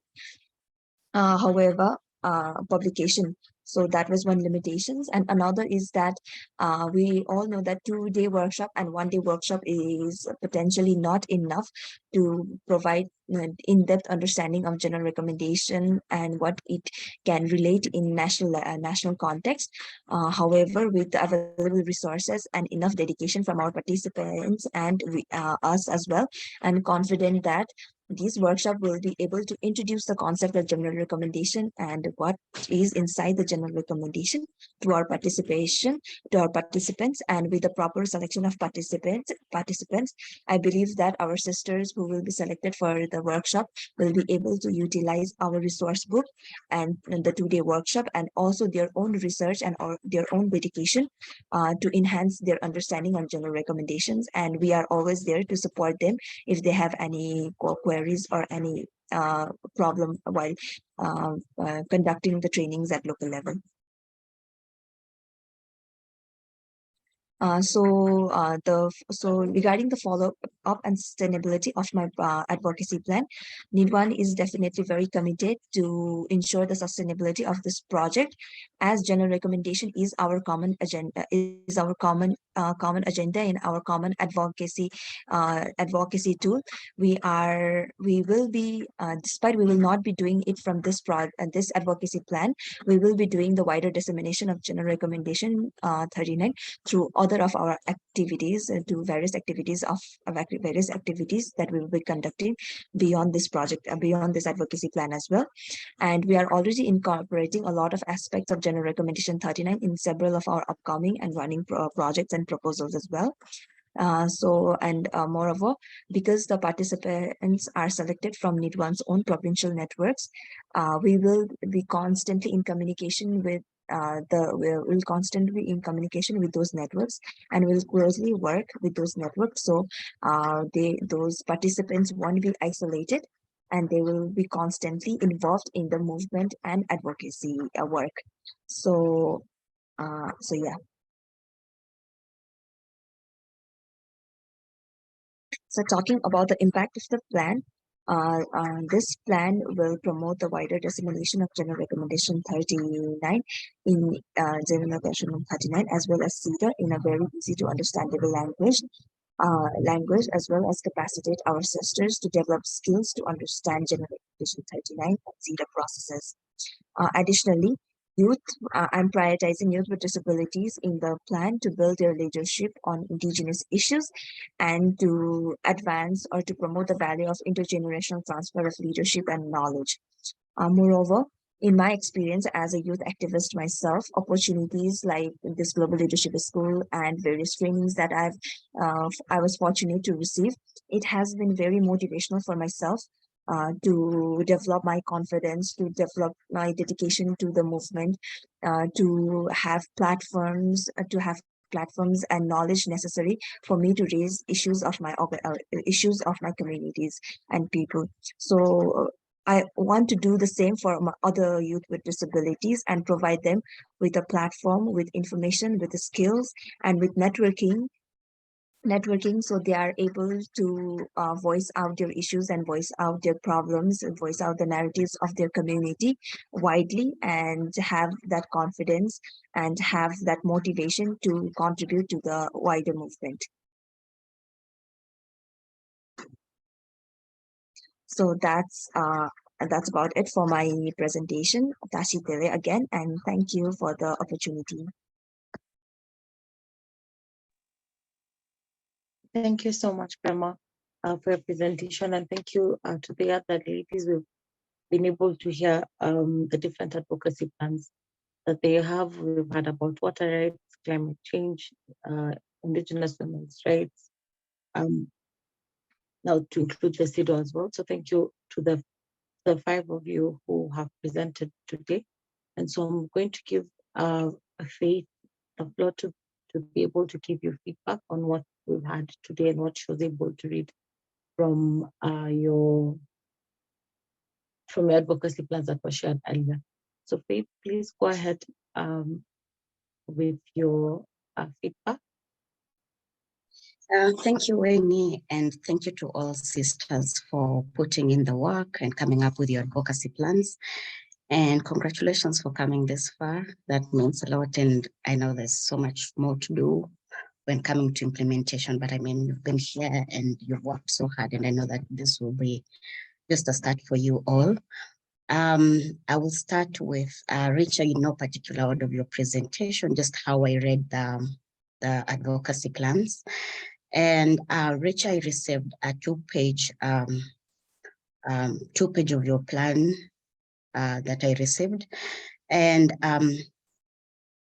I mean, for the proposal to be complete, you will consider having an introduction to introduce yourself as an applicant, your organization, and the context of your area, and then do separately a significance or your problem statement to discuss the conditions of your application with regard to the community that you want to work with in your plan, and the change that you want to see, and also, I mean, explain why it is important for you to carry out your advocacy plan with regard to your topic on climate change that is affecting the people of Himalaya region.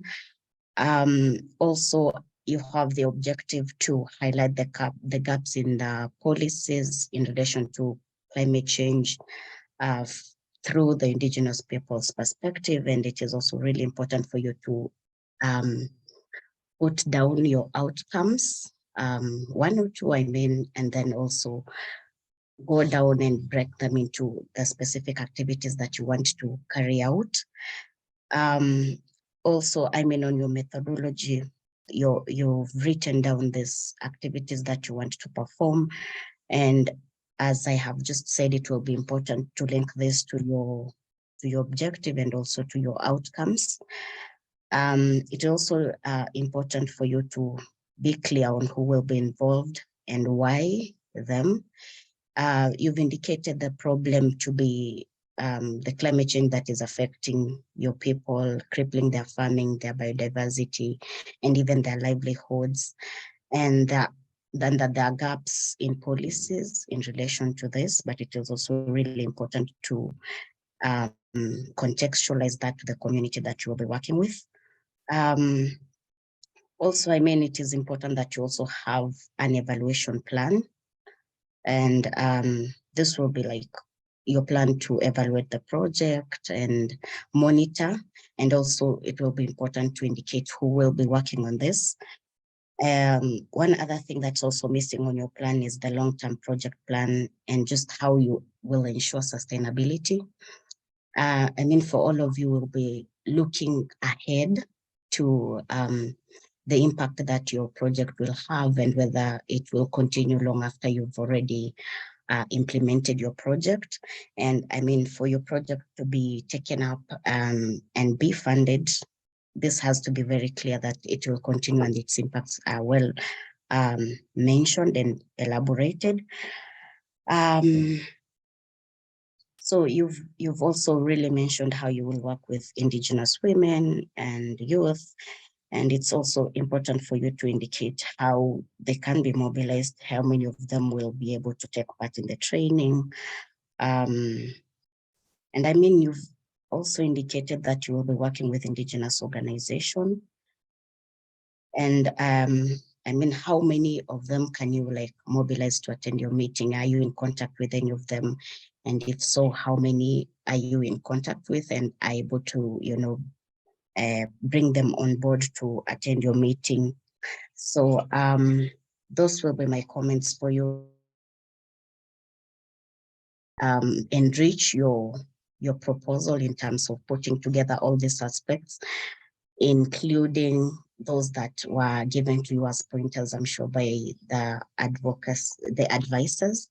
So I mean, it could be better and long, I guess, to also be to have more detail on how you're going to do this and your strategies put in plan to see the change that you want to see for your people. Next, I will go to Herma. Your advocacy plan is detailed, but also looking into your justification clearly. There needs to be a clear show of why you want to implement your project. You've indicated that you want to do it around climate change and just how much impact it's had to your community.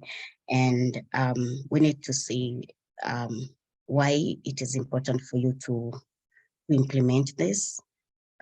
Give a detailed explanation to the why the projects need to be carried out, and you know, just to show its importance to the community as well. And you've talked about, I mean, working with these different government organization or offices in general. And I was reading through your advocacy plan. I was wondering what will be the actual contribution to your advocacy plan. And it was clear when you were presenting that today, but that needs to show also in your proposal, so that these institutions that you're planning to influence, we're able to know what their contribution to the project is. And I mean, they're your county governments, and I'm not sure if you've like had contact with them before or worked with them with other projects. But in my experience, it will be good to like work to talk to them in advance before actually going into taking your plan to them, to have a relationship before you are able to count on them to be able to participate in your advocacy plan at the local level, or however you plan to involve them in your plan. So also, it will be of importance for you to clearly state the objectives in point form, and also to include your expected outcomes and activities that is in relation to your objectives so that there's a flow of information that is clearly understood, and we can see what it is that you're looking forward to once you've implemented your advocacy plan. So it's good that you did an analysis of your organization and your limitations, what your opportunities are. And so this will be really important for you as you go forward with your implementation. Looking at your schedule, you have indicated like 3 years to implement your plan. And I'm not sure, because last year we were given 6 months to do this. So it will be really good for you to look into your schedule again and see how long you have for your advocacy plan, and also to look how you can adjust your activities to fit the time schedule that you will have. One also thing that is lacking in your advocacy plan is how you will ensure sustainability. Also, as I had said for Rich, it's important for you to see long-term of your project implementation, how this will be continued, and just not end at implementing your plan. I also looked into your monitoring plan, and your monitoring plan would be good if it's also, in effect while you're still carrying out your plan. In my experience, the community and the people that we're targeting to work with in the community have been of importance to look at evaluation and monitoring. And it will be good, to also see that this the activities that we want them to carry out in coming up with sustainable practices that are in line with the climate change impact that they're looking at is already in play, where you're still carrying out your advocacy plan, so that by the end of your implementation, they're able to continue that, having been monitored by you and the rest of the community members that you've trained during this advocacy plan implementation. So that will be all for HERMA. So looking into PEMAs, it's really interesting how you're looking into CEDAW General Recommendation 39 on the rights of Indigenous women and girls, and how you want to enhance this understanding among Indigenous women and youth with disabilities. It's also important for you to do a problem statement separately from your introduction, so that it's very clear what ground realities you're talking about, because you're looking into these realities that your Indigenous women with disabilities and youth are facing, and relating it to the CEDAW recommendation. But it should be very clear in your problem statement how these two relate, and why it's also important for you to carry out your implementation of your plan. How is it going to affect your Indigenous, how it's going to improve the lives of the Indigenous women and youth that you will be working with. I really did like how you have well indicated your objectives, how you've well outlined your activities, and even down to who will be doing what. And everyone's contribution is clearly indicated in your plan. I also really thought about how it will be of interest for you to work with also, a few of the people that you're talking about who have been trained before in also translating the material, because it will also help them to own the project. They've been a part of it from the beginning, so it will be easier for them to also come on board during the training, and also disseminating the same to the community members. So that will be of interest for you, and I see how you are cautious of your budget and everything. So just look at how that would be probably possible. And it's also interesting how you're involving more youth, and this could be also indicated in your sustainability plan as a way to preserve knowledge for longer periods of time. So if you teach a youth, this will be for the next 20 years, that will be teaching the rest of the younger ones they have in the community and all that. And also, I mean, you're promoting Indigenous knowledge, which is also a really priority for, you know, Indigenous peoples and even for younger people in my community. I mean, if you gave me that to translate, I wouldn't, because we've lost our language due to, I mean, going to school, and we see that as a backward way. So this is really interesting, and it's also like a learning experience for me to just read this and see how you're going to involve them in your plan. So I mean, everything is doable, and your plan is well written. So for Maria, your plan is as well detailed and clear methodology of how you're planning to do your activities in the community. So one thing that stood out for me looking at your plan is, given the budget, look also into the number of people that you plan to train in every session. You've indicated 300 in every session, and you have like 5 activities to carry out.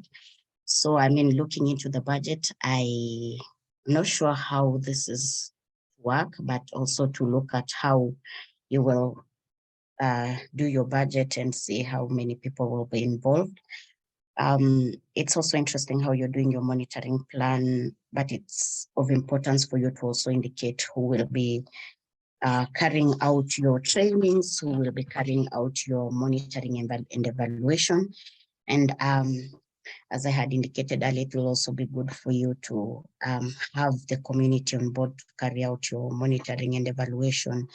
They'll be good for them for you also to see how they identify the challenges they're going through, and before or within, in the middle of your project, and you're able to solve this in time, and look at how they have understood the topic right before, you know, you finish your advocacy plan, because I mean, most of your advocacy will be on training them. So it will be important that they also contribute to the monitoring and evaluation. Looking at your stakeholders to be involved, it is clear that the youth, men, the elders will be involved. And also there's a mention of the local and county government, and it will be of importance for you, and I mean everyone, to also look at what every stakeholder they've mentioned contributes to your implementation. I mean, it is of key that Indigenous women's rights are you know, promoted. They're made aware of these rights, especially land and property rights for you, and just how this will contribute to empowerment, social protection against GBV, achieving gender-based violence, and just I mean, the key issues and how this is of a priority to your Indigenous peoples has to come out clearly also in your problem statement. Also answer why you want to do this for them, and why it will be of priority for these Indigenous peoples to also like learn about their land and property rights, tying them to, you know, the problem that you stated. So that will be it for me for you, because I mean, everything is well outlined, and your presentation will look better or improved if you'd like only put important points on it, main points, and then go ahead into explaining what you want to get to. So, so thank you very much for that. Shibon, I mean, reading your advocacy plan, I had so many questions in my mind. Reading your profile, it was very clear that you're carrying out an advocacy plan that you've already started before. So this will be like probably a scale up for you.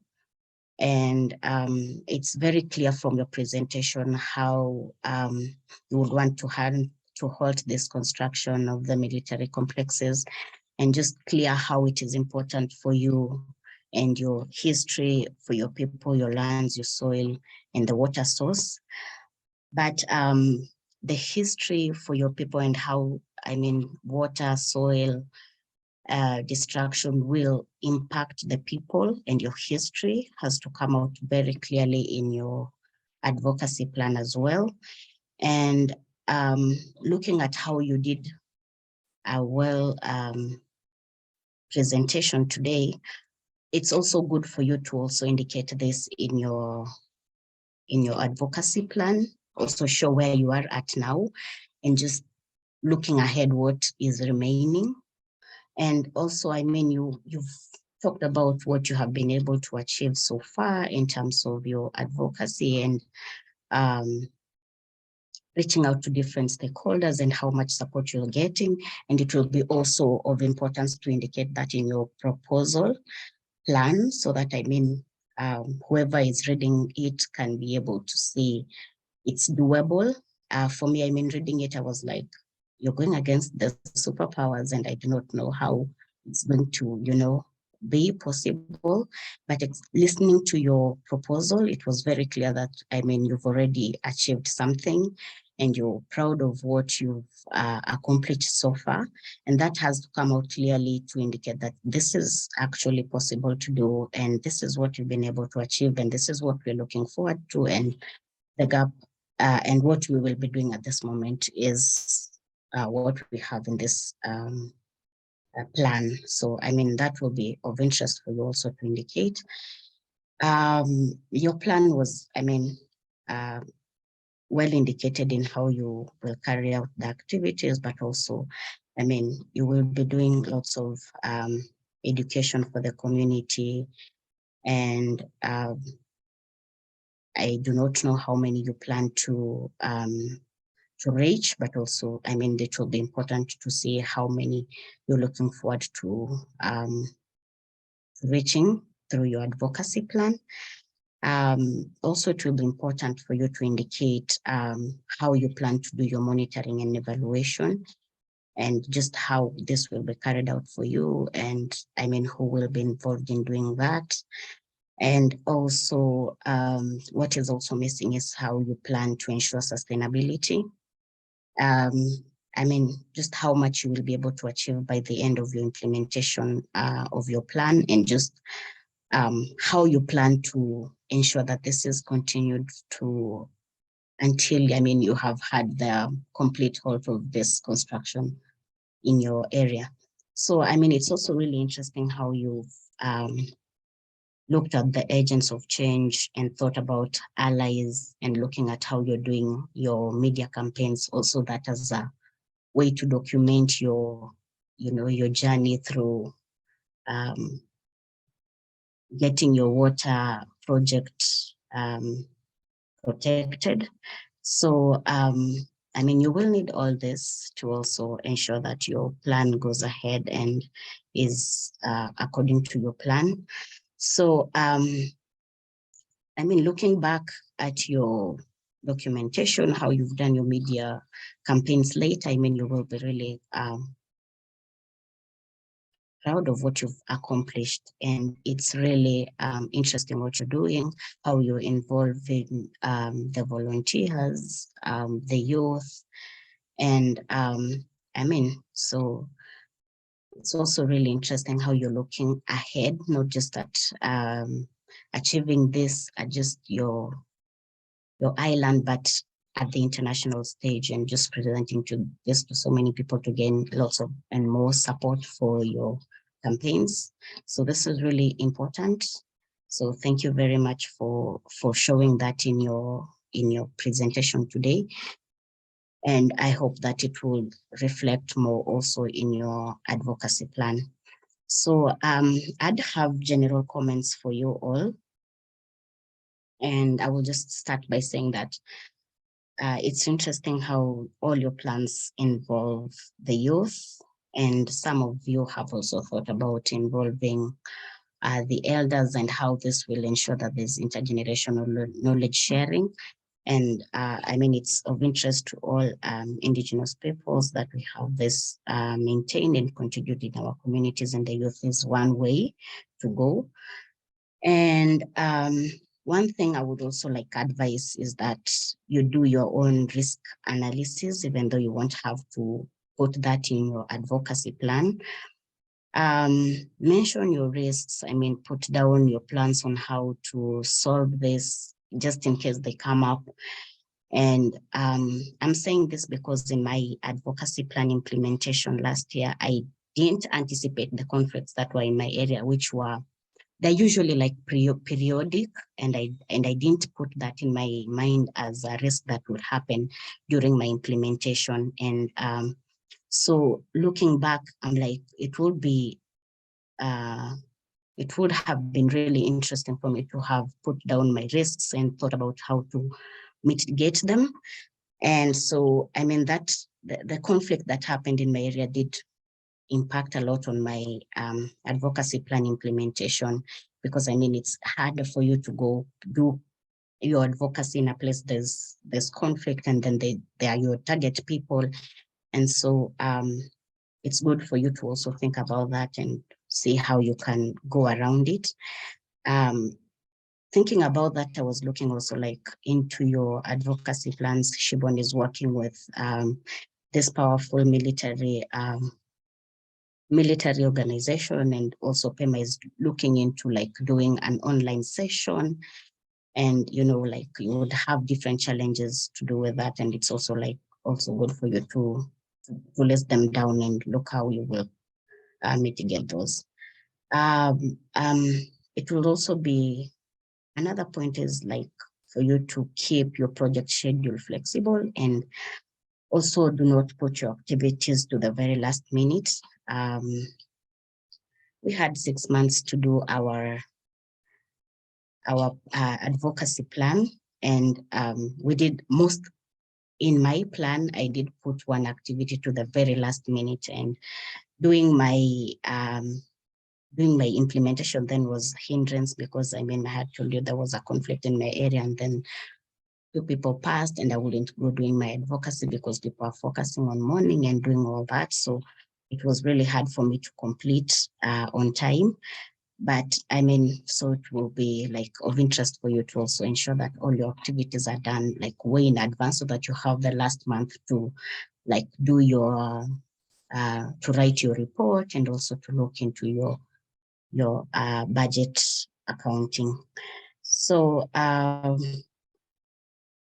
so I had also said this for some of you, but it will be very important for everyone to show how your stakeholders will be involved, and whether they will be taking part in your trainings, whether they will be your target group, the people you're looking into, like to influence change, and you know, just indicate what they will be doing for your advocacy plans.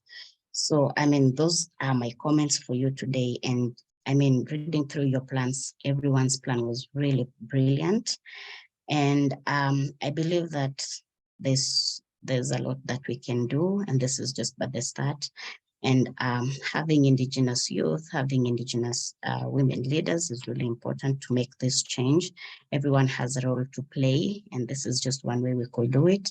So look into these problems, and do your implementation the best way you can. I mean, prioritize your tasks, and you know, you will do great. So that will be all from me, and I hope that this will help you in improving your plan and also in your implementation. Thank you.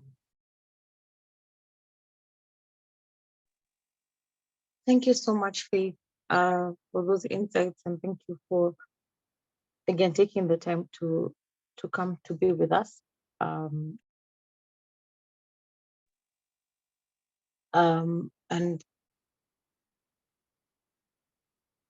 I hope that the ladies have heard what you've said, and please take those comments into consideration and continue to work with your with your advisors so that you're able to complete and finalize your plans. And so, Faith, just a small token of appreciation from FIMI, we want to present you with this recognition. So the International Indigenous Women's Forum, Indigenous Women's Global Leadership School, recognition to Faith Nataya for the participation and contribution in the capacity building of Indigenous women leaders from Africa, Asia, Latin America, North America, and the Pacific during the 10th edition of the Program on Human Rights and International Advocacy Skills. With gratitude, on this virtual modality, May 2023, and it's signed by the Executive Director, Teresa. We'll share this with you also on email. So again, thank you so much, Faith, for your time and for your insights to the ladies. And we wish you well and we wish you a good day as well. So, Thank you ladies, very much. Thank I just wanted to thank you. thank you. Thank you. Thank you, Faith. All right. So we'll move to the next session, and I want to invite Orte back to take over this next session. And again, just thank the previous presenters for the very insightful and for the brilliant advocacy plans that you've presented with us today. So, Orte.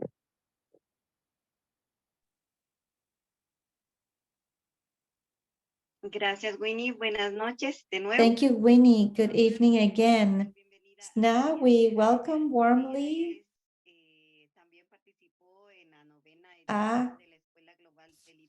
Kia Teran. She also participated at our Global Leadership School, and she's going to comment on the last presentation for this edition, and that will be from Merali. So welcome, Kia. We'll give you just a few moments for you to introduce very briefly, please. And then we will give the floor to Merali. It's a pleasure to be here. Good evening. Thank you, Sister Hortensia. It's a pleasure to be here with you. I am from Ecuador, from the Quichotabalo people, and I was in the 9th edition. And it was a great opportunity to apply my advocacy plan.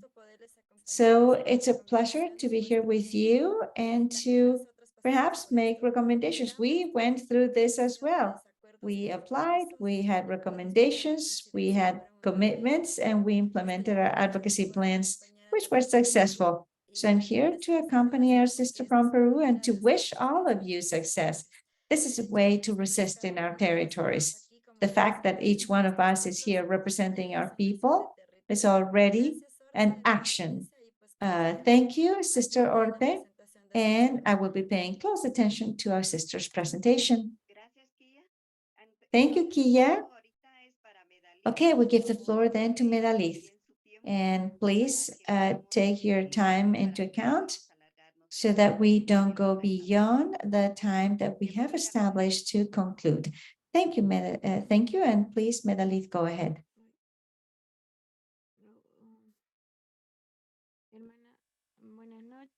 Sister, good evening. Good morning for all of you. I am going to present my advocacy plan. And the title is Women in Action for a Healthy Alimentation, Healthy Nutrition. That is my advocacy plan. So as one of my commitments, when I decided to participate at the Global Leadership School by FIMI, was to elaborate this advocacy plan. That is why we're together here now. Next, please. So I considered appropriate to approach one of the real needs of indigenous women in our communities in Peru, which is the issue of poor nutrition. So for the last few years, we've been modifying nutrition, especially for children and youth. What happened there? In 2022, chronic malnutrition of children In rural areas, it was 3 times bigger than in urban areas. And Peru is the 4th country in South America with children malnutrition. And about 24.6% of the population 15 years and older suffers from obesity. And this is due to an it's the product of healthy nutrition, healthy food, healthy food by fast food. So they're opting for eating fast food rather than healthier diet. In Peru, according to FAO, over 25% of the population in Peru presents challenges to guarantee good nutrition. More than 7 of each of the 10 districts has suffered food insecurity. Next one, please. The Pan American Health Organization and the World Health Organization have published an important report that goes deeper about and that talks more about a problem that has been presented in the agenda already on and that is food security and nutrition. Poor nutrition specifically because of the consumption of drinks that are very poor nutrition, and especially in Peru. So they've been paying more attention, especially to malnutrition among children. And in my region, the Papu department is considered to be one of the one that suffers the most poor nutrition. So according to the last or the latest report, in 2022, Peru went from having 11.3 million people in a situation of food insecurity that was moderate. It changed to 15.5 million Peruvians between 2018 and 2020. So the chronic malnutrition among children in rural areas is 3 times higher than in urban areas. So FAO committed to, with the Peruvian government, to implement policies that could contribute to achieving food security in our country. And advocating more with certain entities. The interpreter lost sound. Unfortunately, we cannot hear Melalith at the moment.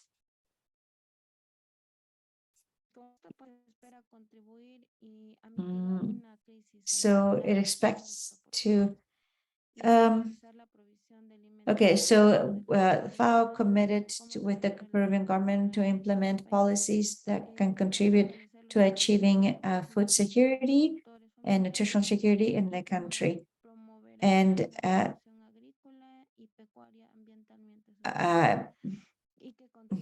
it would strengthen livelihoods and the ability to promote farm production and in a sustainable way. So here I'm presenting statistical data that we have in Peru.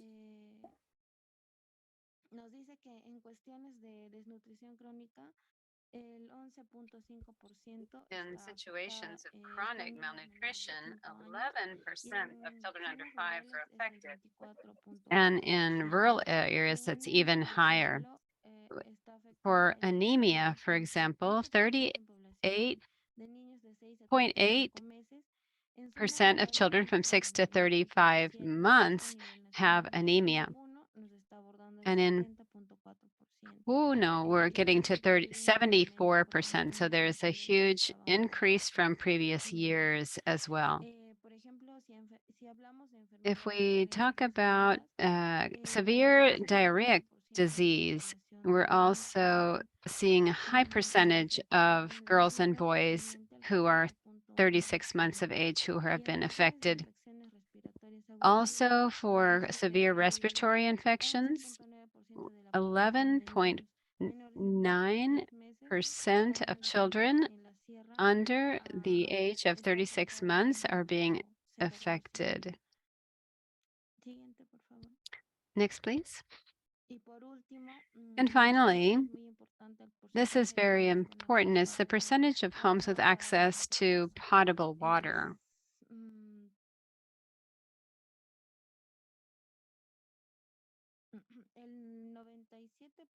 97.3% do have potable water, but in the mountain areas, about 96% people also have potable water. However, this percentage just shows a superficial situation because in rural areas, potable water only comes to specific areas. In very remote areas, people are using any kind of water that they can find, whether that's rainwater or anything else. And so that can be harmful to their health as well. Part of the justification or why we're evaluating malnutrition, anemia, and food insecurity is that the project is really trying to improve the quality of life of girls and boys, women, vulnerable population, and the population in general through the implementation of food policies. We hope to have active participation of women on issues of nutrition because they are the prime actors in this issue and they know directly the causes and the consequences of the problems. And politicians don't often understand the roots of these problems. So if we don't have women participate in these, we will not be able to reach the solution. And women are easily excluded. Throughout much of history, women have been excluded and their issues have been postponed from being seen with importance in the public space. And so they haven't been in decision-making spaces. And so we've seen a lot of inequalities and gender gaps that have affected women negatively. So we decided to work with women for the same reason, that we are those who tend to be in charge of food in our homes and our communities. So we are trying to talk about these issues because if we want to do advocacy at the national level, we have to be able to do it with the certainty that vulnerable populations, especially those in rural areas and in rural communities, have knowledge and information about these topics. For example, information on anemia, malnutrition, food insecurity, and this will help us to have better national advocacy with specific objectives. Next slide, please.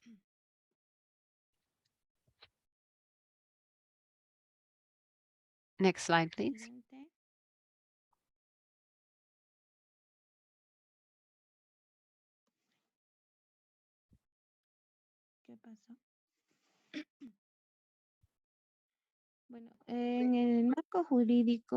Well, I'm not sure what happened with this slide, but we have been asked to look at background and bibliographies. At the national level, we do have the Ley 31315, which is the law on food and nutritional security. And the objective is to establish a legal framework for the development of public policies on food and nutritional security because it's a fundamental right recognized by international agreements. And in Article 2, for example, we can see that there are 5 specific points. It refers to healthy food,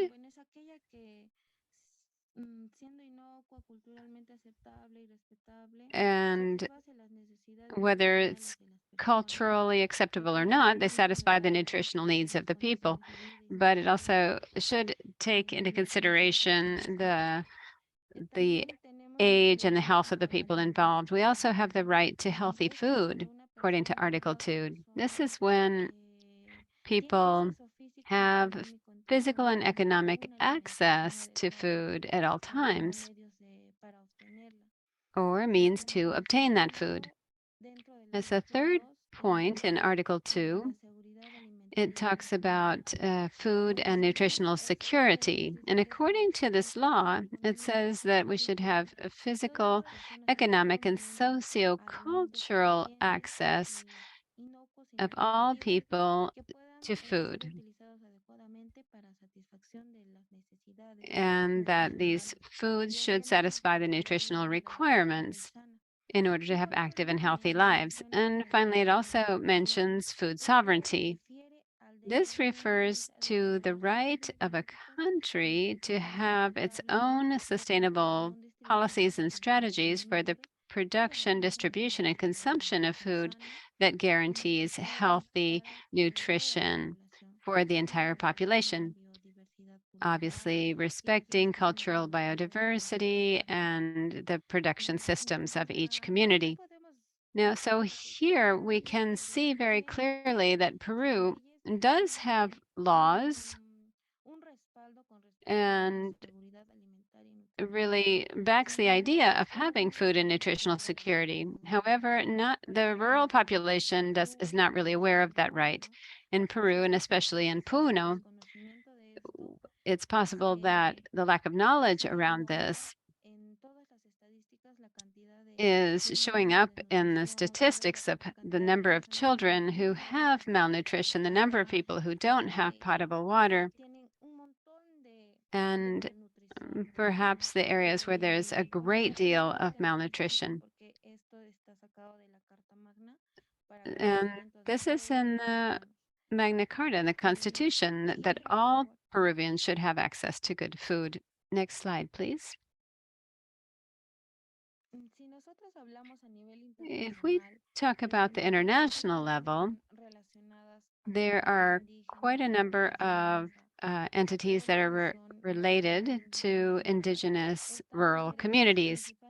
We have the human right to adequate food, where it says that all human beings have access to adequate food and have a fundamental right to not experience hunger. This is very important.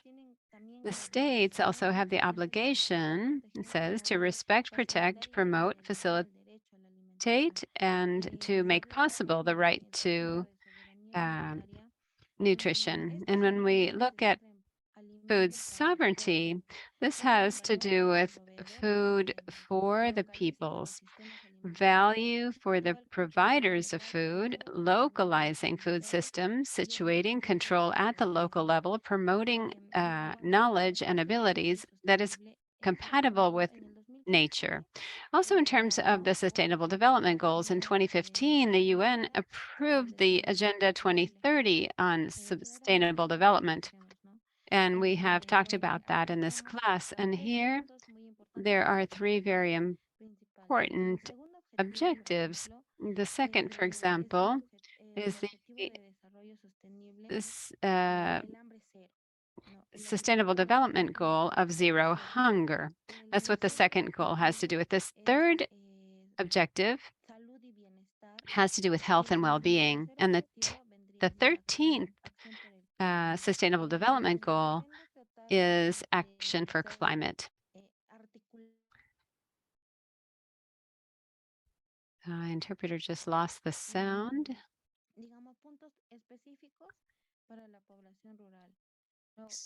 So this is very important for the rural population. For example, zero hunger. All residents of Peru should have access to food and should not experience hunger. Also, with sustainable development related to health and well-being, we relate both of those things to food as well. And then, of course, climate also has to do with food sovereignty and the compatibility of our ability to obtain food with what's happening with the climate. So in one way or the other, we do have guarantees of production of foods that should be quality foods that should prevent certain types of illnesses. Next slide, please. So we also have the ILO Convention 169, where they talk about the rights of indigenous peoples to maintain and strengthen their cultures, forms of life, our own institutions, and our right to participate effectively in the institutions that affect us. One example has to do with the rights of peoples to resources, natural resources in our lands. There's the right of indigenous peoples to participate in the organization, administration, and conservation of these foods. Also, we have the Declaration of the UN on the Rights of the Indigenous Peoples. For example, in Article 24, it says that all indigenous people have the right to have their own traditional medicines.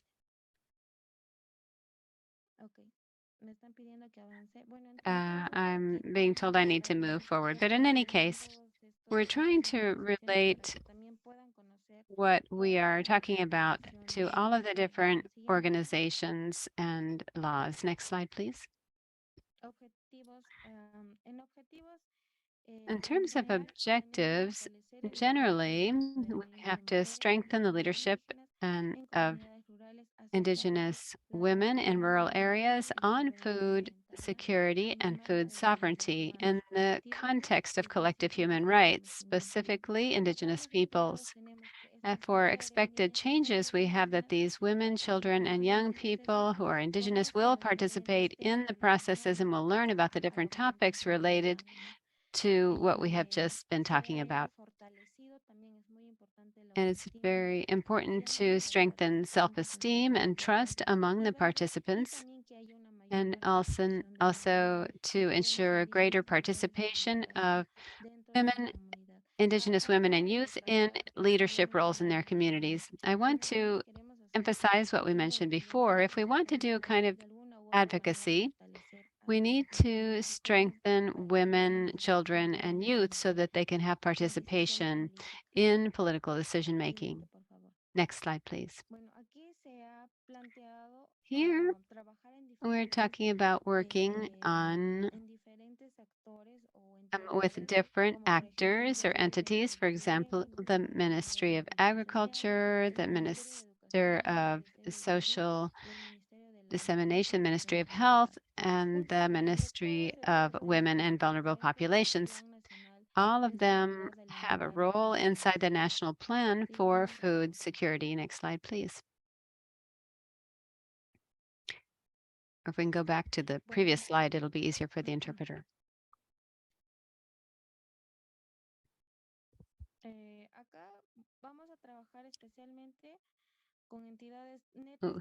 We're talking about here the organizations that we can find, such as the provincial municipality, where they have different social programs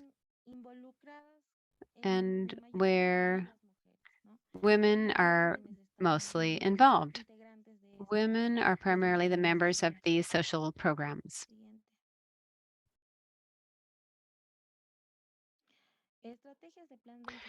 Advocacy plan strategies.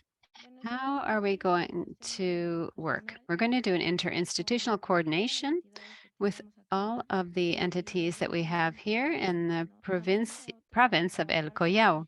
We're going to be working with urban educational institutions as well as rural schools, and also with different associations that have a lot of women. The course will happen through learning sessions, which will be implemented along with activities for the participation of people from different generations, of course, after coordination. The project will also be promoted in local communication media, social networks, and in the community through various awareness raising methods. We plan to make visible the interculturality to all women and youth in rural communities with a special focus on food sovereignty and security. Next slide, please.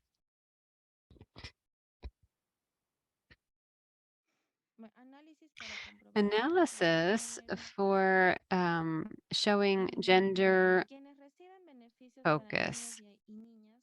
Those who receive benefits for children, most of the social programs that are being administered by women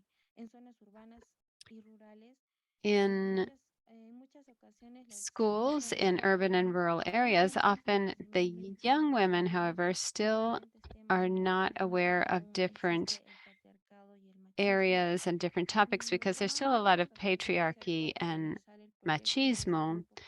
So working with this populational group, the primary participants will be women, youth, adolescents, and girls. Next slide, please.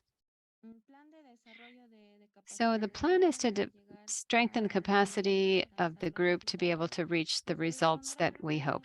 How are we going to do this? We're going to have a multidisciplinary team made up by members of the organization and all of the actors of coordination that would be authorities of the different entities. There will be a timetable of activities where every week there will be the information will go out about what topic is going to be discussed. We will design a caravan equipped with all the necessary materials. It will be transportable so that we can take it to different institutions and rural programs and also in urban areas. We will talk about appropriate and relevant topics for the community of women and Indigenous youth.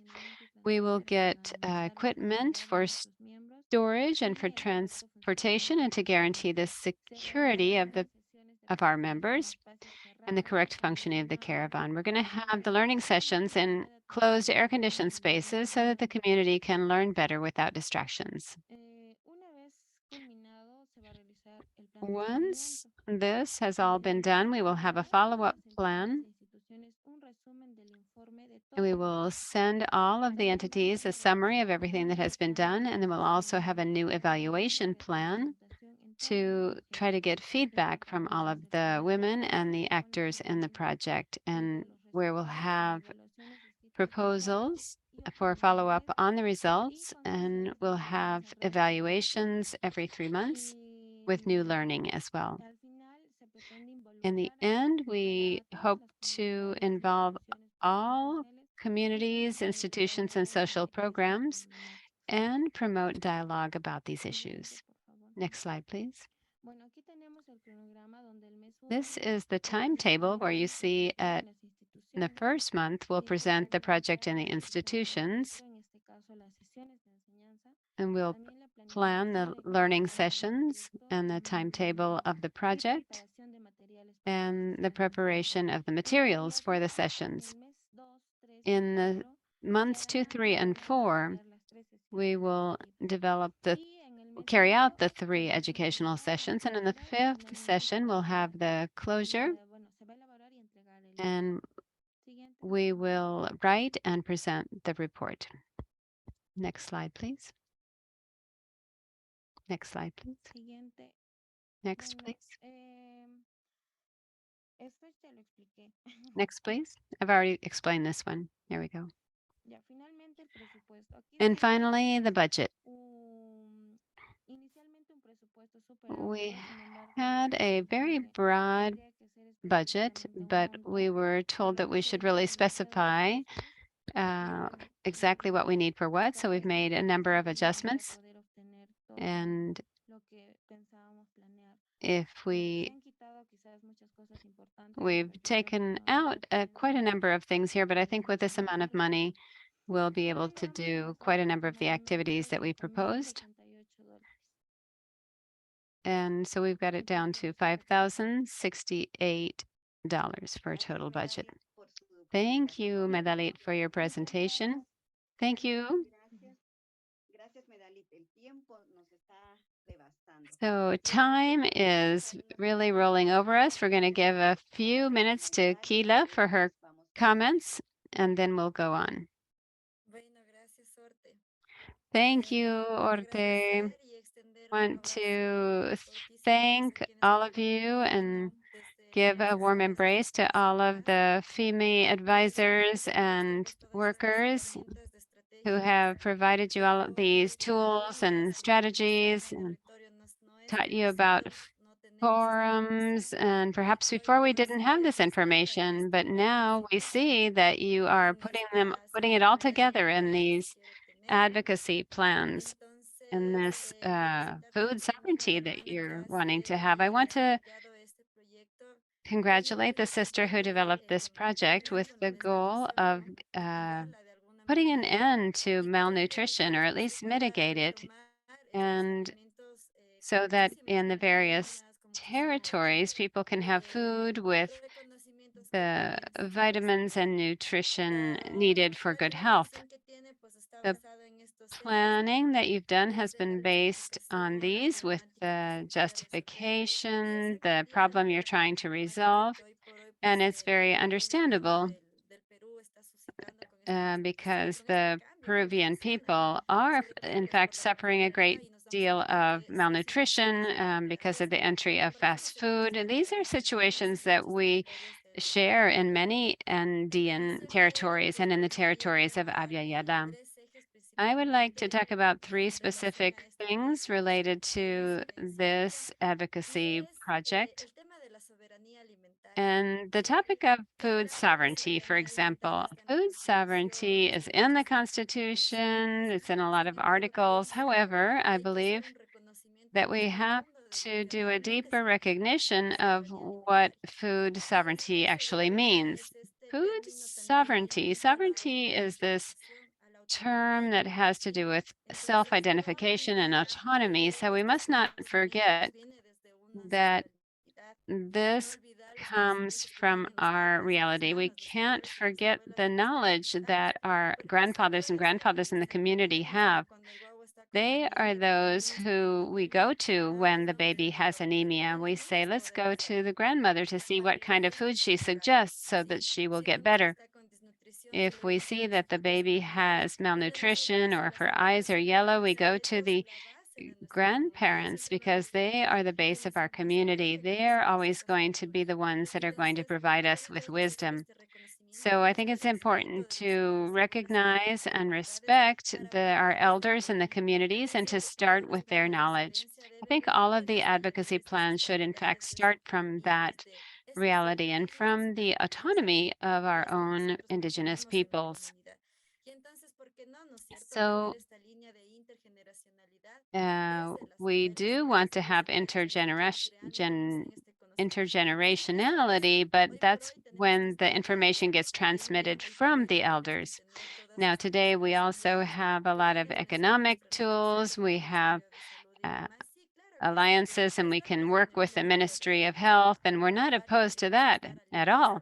We do need to be allied with academics,